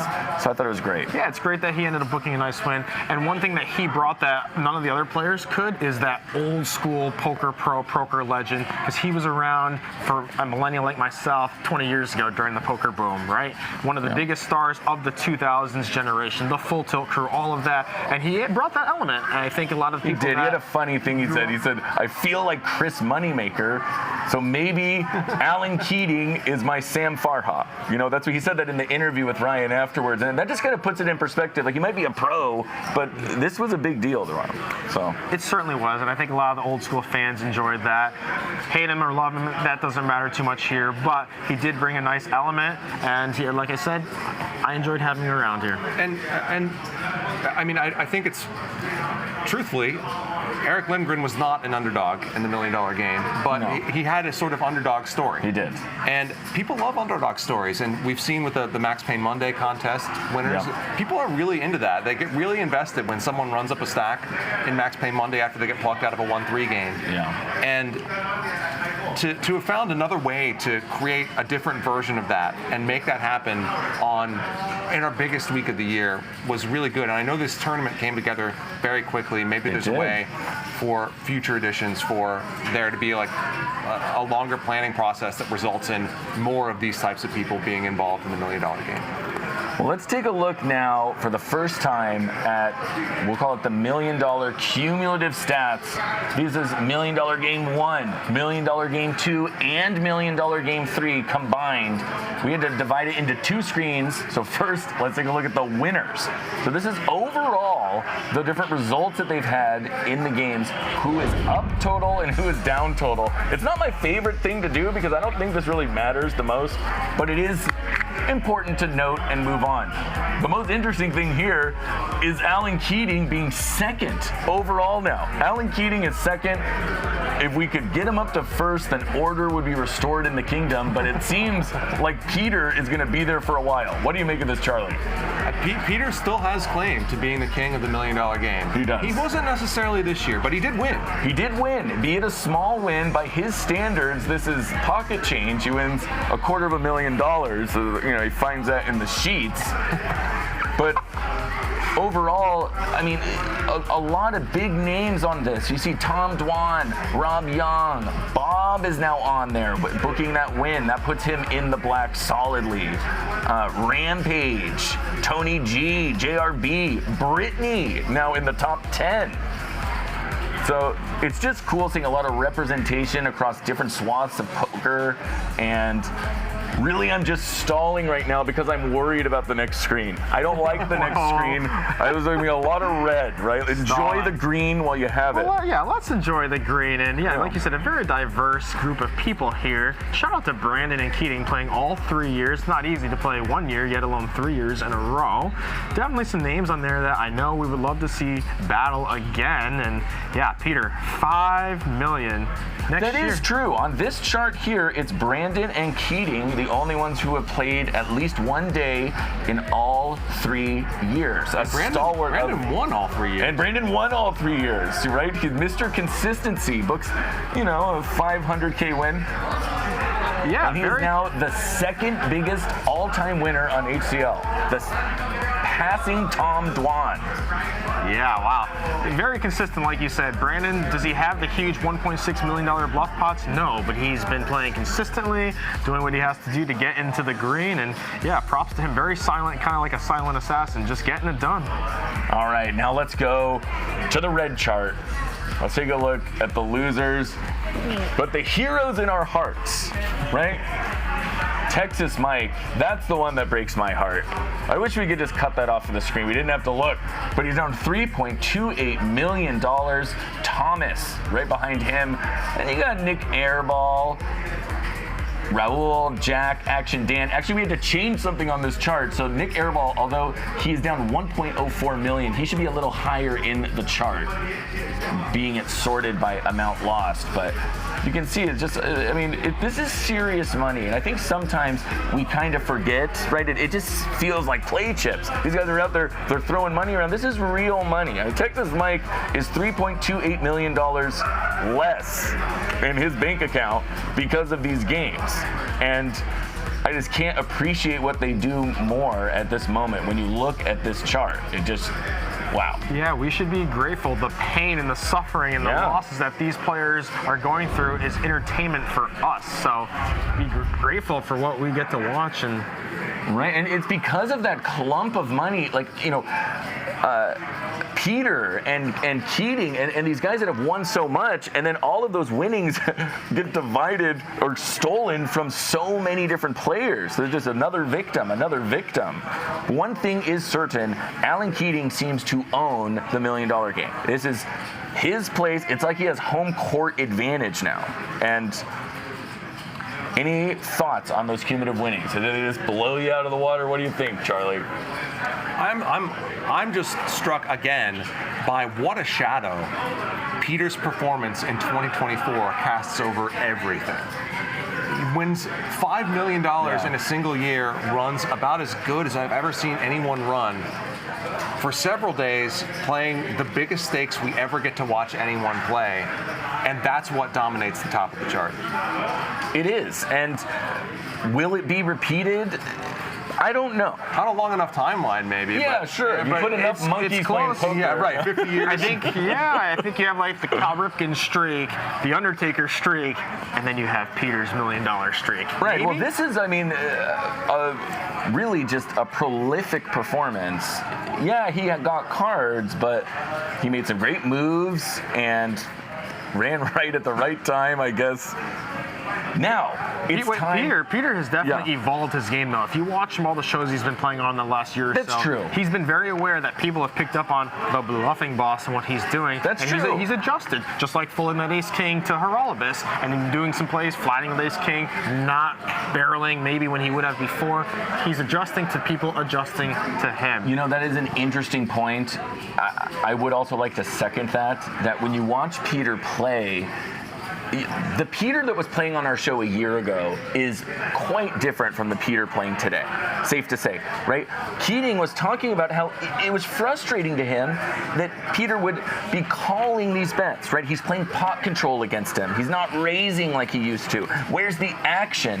And it just goes to show, if your style is something that your opponent is enjoying, maybe that's not a good thing. Maybe you want to be like Peter. You want to be kind of the thorn in their side, right, Charlie? Yeah, and coming into the $1 million game, I thought that something else was going on. We'd seen Peter play on our High Stakes Fridays and in other games that are still big, but not as big as the $1 million game. And truthfully, he didn't always play very well recently, and he lost a decent chunk of money, especially in the last 6 weeks here on Hustler Casino Live. I have to say, I think what we might have been seeing in some of those smaller games was a little bit of boredom. And the stakes aren't big enough. And the Peter we saw in the $1 million game, he played pretty well. He did. Even on that night where he lost, he mitigated those damages. I mean, sometimes the biggest win you can have in poker is just losing less. It's hard to understand that in the moment, but boy, did he easily could have lost another $1 million that night, and he didn't. Yeah, running hot at the position of the table and the way the button was in the ace-7 versus ace-queen hand saved him a lot. There's so many other ways where if it's a different dynamic of where they're positioned, that a ton of money goes into that pot, like $3 million plus. He got lucky that Keating decided to just call and not 3-bet pre-flop with ace-queen in the position of that, right? So that's an example of running hot.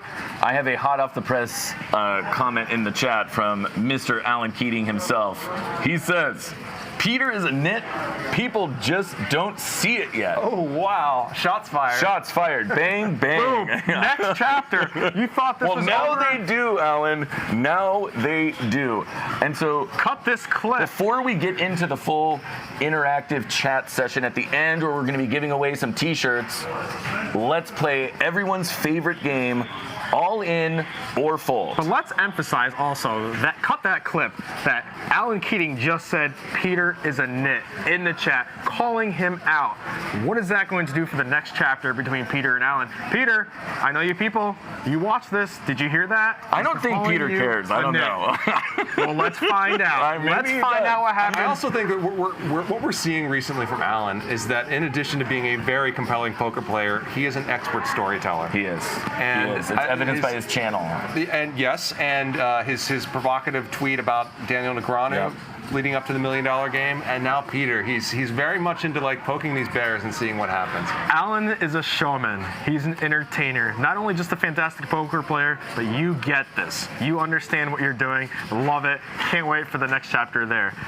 Chat pros, by the way, who are some players you'd like to see in the $1 million game? Why don't you throw that in the chat? I'd be interested to see that. Raver? Yeah, and while they do that, let's play all in or fold.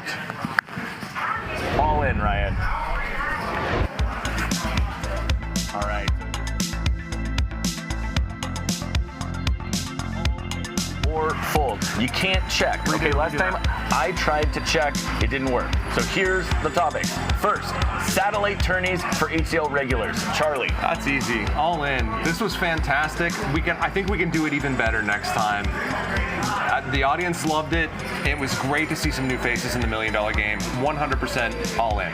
Satellite tourneys for regulars, all in or fold? I'm all in figuratively for this bit and literally because I will play them as well. I'm going to have to fold on this one. I just think that maybe it's better just to do it once a year for this thing. Like, if we're talking about doing regular tournaments for just a Friday game, I don't see it working. I guess we'll make out the details. It just says HCL regulars, not regular tournaments. Well, I guess it's both. So we're talking about having satellites, I think, for a regular weekly game, and if that would be a good thing. People love the underdog story. I think they would love to see the 25, 50 players playing big. You came up with this one. Set a minimum VPIP and have penalties if they don't hit it. I assume you're all in. I am all in for this one. We talked earlier that you can't make the players do what they don't want to do, right? But you can give, if you're putting on a show, you can give guidance and say, hey, it's encouraged, or we're going to do this. This is going to be a stipulation of the game. Set them in VPIP. If you play online poker, there often are tables that have minimum VPIPs. We've seen other poker streams that have had that, and then have some sort of penalty, whether it's cash, whether it's something. It's close, but I think I'm going to go with fold. You have to let the players do what they want, and I would hate to have something like this make this show harder to book, but I would be interested to see it once. It would make it harder to book with the right crew because you have to tell them beforehand. Yeah. Right? All right. Yeah. Next, enforcing the bounty/nit game. Charlie. I'm going to be fold on this again. You have to let the players do what they want. I'm going to say all in with the expectation. You don't book people and say, oh, by the way, you tell them beforehand. You tell them, hey, these are the regulations. We're going to be playing bounty game. We're going to be having a 25%, 30% minimum VPIP. Are you in? And then put together. And if they're in, they're in. I'm all in with that caveat as long as they know beforehand. But I think, like Charlie said, it's just going to make booking the game a lot more difficult. You're absolutely right. I think if I'm under the gun, I fold. But if I'm on the button, I'm all in. Well, I am all in on that. So part of the problem with enforcing it to the players is that kind of implies they didn't know it beforehand. But anyways, so all right, here we had to do this one, the $500K game. How about you start, Raver? I have to say fold. I know we had to do it this time, but it's the $1 million game. We really should keep it to $1 million, but things happen. I get it. And it's obviously, I love our show. I love everything about it. I understand why we had to do it, but it's the $1 million game. It's not the $500K game, right, Charlie? Well, I'm going to say all in, and I'm going to say that maybe some of the disappointment people felt would be lessened if we just planned it that way from the beginning. But it was cool to see people like Jasper and Brittany involved who would not have ordinarily gotten involved. I believe Aussie Matt in the first edition of the $1 million game would not have gotten involved had it not been for the $500K game. All right, next one. The ace-queen call was correct. Washburn. Fold. I already gave my take on that when we went over that bit. He should have raised Charlie, am I giving you PTSD? What do you think? Big time fold on that one. Sorry, Alan. All right, I'm going to go all in that. I think it's the correct call. Because, look, Alan Keating saw something that us mere mortals did not see that day. He saw a Peter who had a real hand. And I stress again, he was right. Peter had a full house. It just so happens that, his full house beat Peter's full house. But essentially, he was right. Alan Keating made the right call. The funny way poker works out is that sometimes the person with the best thought process can have the worst result in a single hand. That's true. Haralabos without Oscar is better than with Oscar. Oscar's his dog, by the way. Oscar's his dog. You're going to get some dog footage of it. So now we know what Oscar is. So is it better without the dog? You're all in. I fold. Better with the dog. All in, better with the dog. I'm a big dog lover. I miss my dogs right now. 100% dogs all the time. The dog. All in. I'm all in on the dog. That's a great dog. That's a good boy right there. It's a good boy right there. I was surprised. I mean, he brings Oscar like everywhere he goes. Something came up. I think Oscar had other plans. Oscar had a hot date with a sexy golden retriever. I think he said Oscar was in Europe. Oscar was in Europe. Yeah. Oscar has friends in Europe. He's playing the EPT tour, I believe. That's right. Yeah. Anyhow, Oscar is okay, by the way. I asked for all of this, so Oscar's good. All right, Parking Lot Peter was a good storyline for the $1 million game. I will go all in on that because of the word storyline. It made a good storyline because that's what we talked about. And it created drama. It created controversy. I don't know if I'd go all in to say that it was good for the actual game, but for a good storyline, definitely all in. I'll totally agree with that. We got the cigar footage. Incredible. So just from that, I'm going to go all in. But do I want that to happen in the future? I would prefer that it did not. I agree. I'm going to have to fold this one. Even though it was a fun storyline, I mean, I want the guy at the table. Look, my job is to produce video content for the show. Peter's away from the table. We're just getting less content. We need more content. We need him in hands. Agreed. Him bluffing Keating is a lot better than him smoking a cigar. Absolutely. And a full table of people giving action is better for booking the game in the future. It's better for people wanting to come back and play. The Keating versus Peter heads-up battle. Now, let me tell you the story of this. Keating wanted this to happen. Keating had talked to Ryan and said, hey, at the end of that game, if possible, I would like to go heads up with Peter. So we're kind of left with the heads-up battle that never happened. What do you think? Would it be great? Super all in on this one. This would be fantastic. We talked about the mano-y-mano, two of the biggest titans in the poker world right now. Keating just called Peter out. They have so many chapters in their journey right now. I know it's far from over, so can't wait to see this, and hopefully it does happen. All right, Charlie. I'm going to fold. I get it. It's a great idea. And a lot of people are going to like it. I just personally don't love watching heads-up poker. That's nothing against these two guys or the dynamic between them, which has been incredible. But I'll before we move on, it would have been late night. Late night. They've been playing for 12 hours heads up. That's a little more fun. And maybe we get a $2 million pot heads up. Yeah. Creates a great clip. Sure. Why Texas not? Mike is the MVP. I have to say, I'm all in on this. He was. And although this was Keating's year, he won the most money. Texas Mike went out there and battled in a way where he became the catalyst for all this other action. What do you think? That's It's a tough one. I feel like we've got like Otani and Judge here. They both have massive they're years. different They're players. very close. Any other year, they both win for different reasons. I would like to get, wonderful, that's tough. I'd like to give both Keating and Texas Mike. No, you have to choose one here. All right, he checks. I fold. You fold. I fold. We'll get into it in a second. All right, Charlie, There we lead go. with this one. I'm all in. Keating's the MVP. He's the one who changes the culture. He's the one who, when he showed up late on yesterday's stream, we would prefer that not happen. But when he did it, the game immediately changed. It immediately became a much more compelling game. That's because of Keating. You agree, I assume? I'm sold. I'm all in. Keating MVP. Keating is the MVP. Yeah, he is. Texas Mike is close. By the way, I want to clarify something. Mike at all. MVP meant most valuable punter, right? That's what we were thinking. Most valuable punter. Either way. We're talking most valuable player. I don't know. I think they might both be the same thing. Most valuable punter. I think we got to give that to Texas. Okay, so Mike. it's Texas Mike if it's punter. If it's most valuable player, maybe it's Keating. Is that what we're gonna go? Yes. Okay. There we go. Separate awards. They can both win. There we go. He was the only one to show with Deuce 7. like Texas that. Mike, only person to shove Deuce 7. Yeah. So, anyways, it was a great $1 million game, and all in all, look, we're arguing over Keating or Texas Mike being the MVP.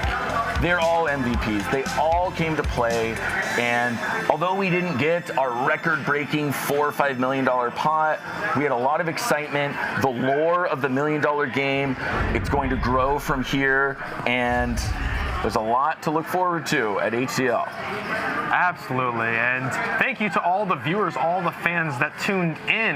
We couldn't be doing this without you, and thank you to HCL for having me be part of this. Absolute pleasure, and great job, great kudos to you, the rest of the team, both of you, I should say, and thank you, Ryan, and awesome. You too, Chris. And now it's time for taking questions from the chat. So we're gonna live with you guys. You've been there for the last hour and 50 minutes. Alan Keating in the chat says he's a 3-time MVP. The 3-time MVP. Yes, Okay. nice. Back to back to back. Back to back. Okay, that's fair. That's fair. And it is true, he has been, as far as the all-star voting is concerned on our show, he has been the #1 vote getter for the 2 years we've been doing votes, which are the last 2 years.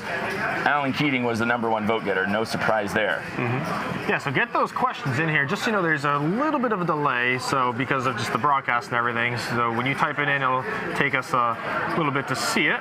But we will get to them for sure. B Sheep, thank you. Great job, HCL. Amazing $1 million game this year. We appreciate that. Thank you for the positive comments. Thank you for everyone that's mentioning my name. Much appreciated. Thank you there. All right, so we're going to pick the best question is going to get a free shirt, by the way. I see one here. It says, when are we going to do the commentator game? Are we ever going to do that, Charlie? I don't know. I mean, who would commentate? There's been a rumbling with having who the would staff commentate. game. Oh, this guy would. All right. Oh, I thought playing it. I've commentated, so do I get? I'm eligible to play, right? Yeah, that's the problem. If you commentate it, you are then a commentator. Then you should be playing in the game. Okay, so let's see the lineup. Charlie, Tuckman, Raver, Billy, DGAF, myself.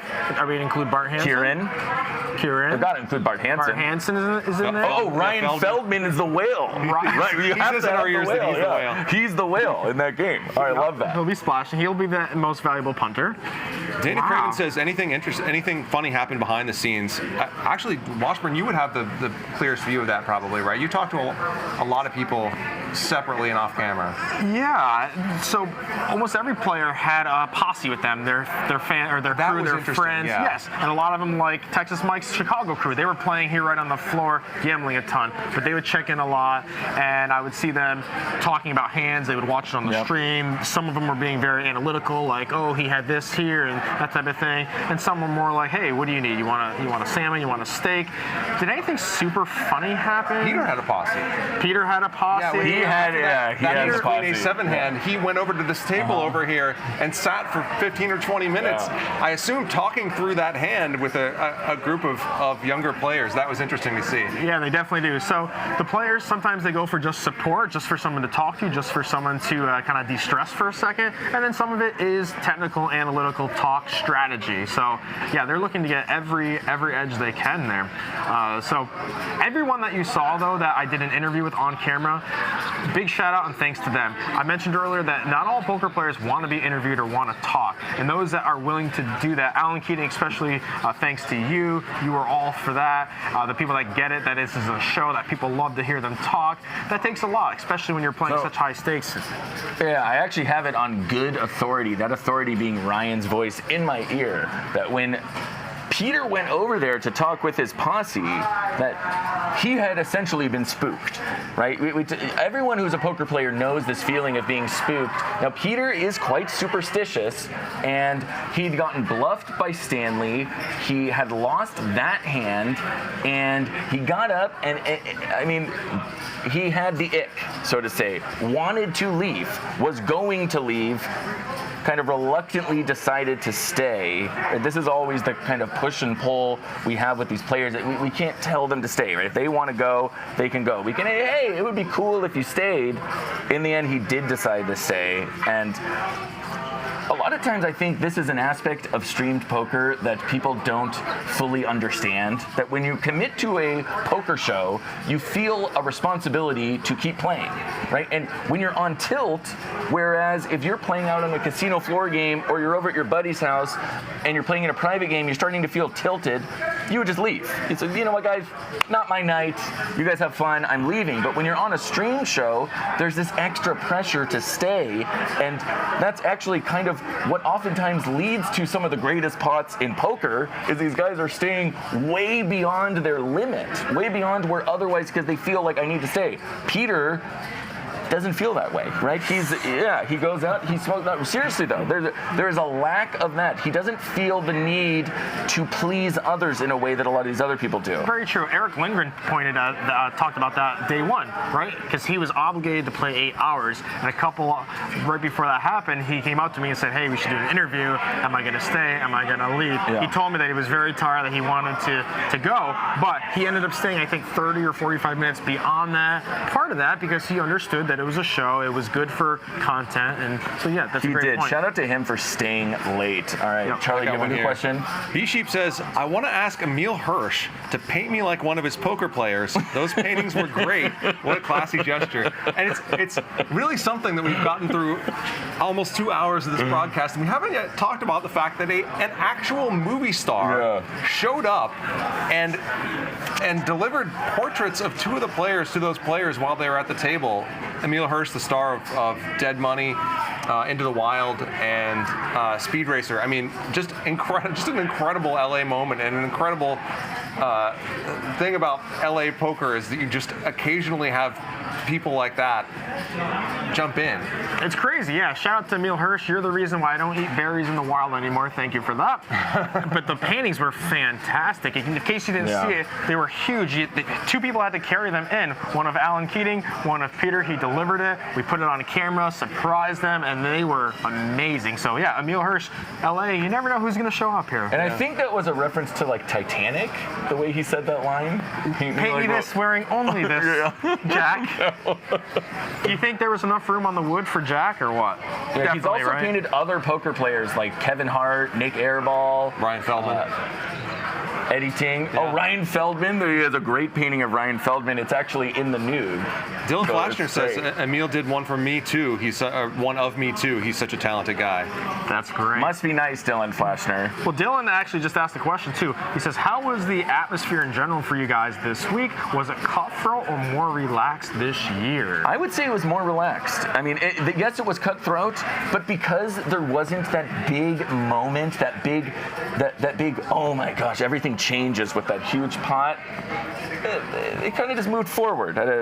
Would you say so, Charlie? A little. You know, there are moments on commentary where you're made aware that something is about to happen, and when you're sitting up there in the booth, you kind of think, I know this is going to be all over YouTube. Whatever I say in 10 minutes is going to be all over YouTube. I hope I don't mess that up. Yeah. And there were a couple moments up there in the booth last night. But yeah, overall, I would say maybe it's just experience, but it was a more relaxed environment than it is. Yeah, I found it to be very casual and fun. And even Alan Keating said this a few times when I would ask him in game how things were going. He said, casual, fun. Those are words that were used over and over again. Very relaxed atmosphere. You had a lot of table talk. You had a lot of people that were very chattable, very conversational. And I think that led to the more fun, chill vibes, home game style-esque. Yeah, it did have a home game vibe, and Peter is that one friend at your home game who just doesn't listen to anybody and just kind of gets on everyone's nerves, but everyone wants him to play. You know, that they're having fun, but in the end, they want to win his money. Yeah. And the players were frustrated, and with reason, that he just wasn't giving them the action that they, none of them would have ever locked up the win in the way that Peter did. And I think that is what offended Alan Keating, because it was almost like a parent that, I'm not mad at you, I'm just disappointed, right? I'm just, and that's... Alan said that on air. In one of my interviews, he said, I'm disappointed. Something like that. He was disappointed, and for good reason, because he wants to come there. He wants all the chips to go in the middle. He wants to put on a show, and this guy's just not giving him that. That is true, and because we built that rivalry between Peter and Alan up so much, they all wanted to see it. We wanted to see it. We wanted to see it. I wanted blood. When I'm up there in the commentary booth, I don't know about you, I think Charlie actually wants good poker. When Charlie's up there, he's looking for good poker. I don't want good poker. I just want blood. I want all ins. I want to bluff. I want to see it. And somehow, watching these guys lose $1 million on a bluff, it just makes me feel better about myself. Yeah. Right? You know what I mean, Charlie? Yeah, sure, I get that. Yeah, I don't know if I want good poker, but I want interesting poker. You want interesting poker? I guess that's what I want more than anything. Shout out to Joey Ingram in the chat, who concurs that it seemed more relaxed this year than it did in the past. David Olivares in the chat as well. And shout out to everyone on the staff who put in so much work. I mean, it felt like some of the stuff I was doing, like I was exhausted at various points this week, and I didn't spend the most time here at all. And that was people like David up there every single day. And shout out to Nathan Ramirez, who just went so above and beyond on my video team this week. I want to do a specific shout out for him. I want to do a specific shout out for Christian. Christian, you are amazing. These guys are my video editors. And Nathan not only is doing the video editing, but he's also running the camera here throughout all these shows.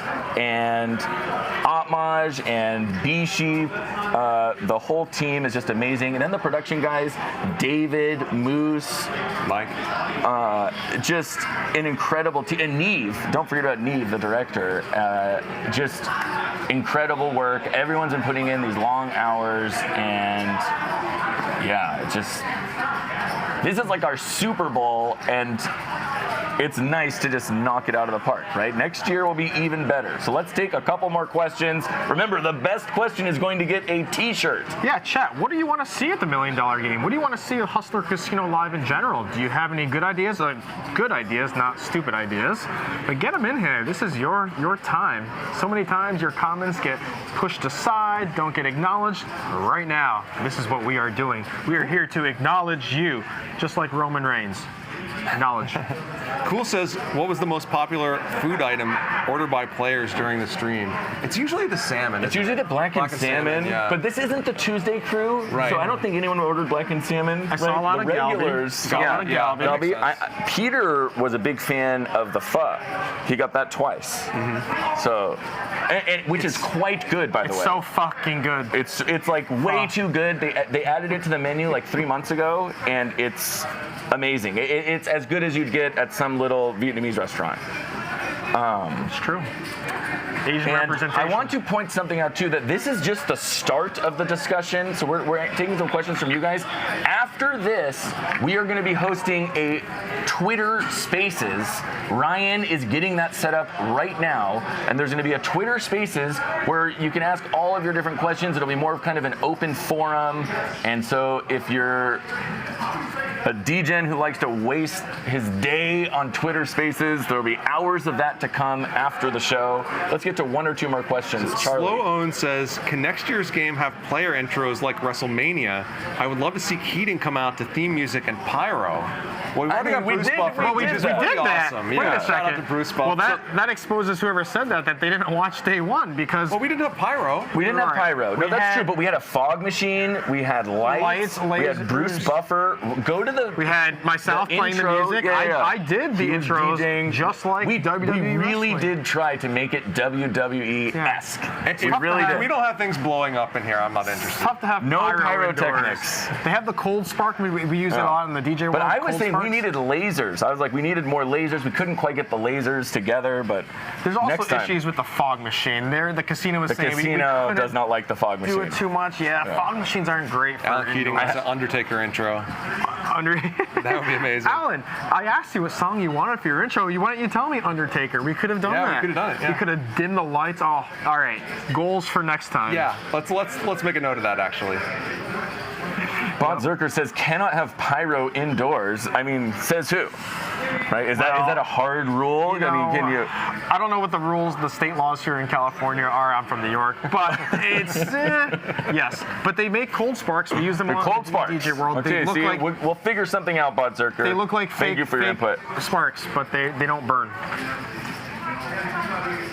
So yeah, the discussion will continue. Let's pick our best question. The best question is going to be 7-card stud like Phil and Larry Flynt played. 4-8 8K. Yeah, Kenny, did you play in that game? Talking about the late Larry Flynt, owner, founder of this casino. He used to play a private stud game that was actually pretty high. And actually that came up in conversation this week because Eric Lindgren used to play in that game. And he was discussing how he used to do that. And Larry Flynt passed away in 2021.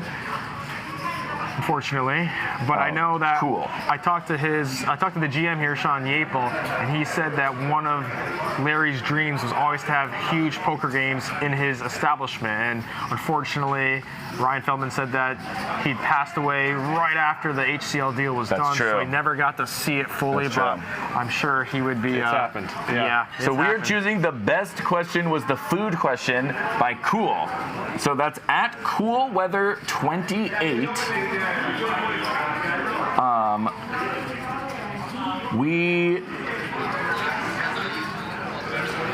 Cool Weather 28 just joined in DM 2023. HCL on Twitter and show proof that it's your channel. Like, show that you're logged in as your channel. Just send a DM to HCL Poker Show on Twitter, and we will take it from there.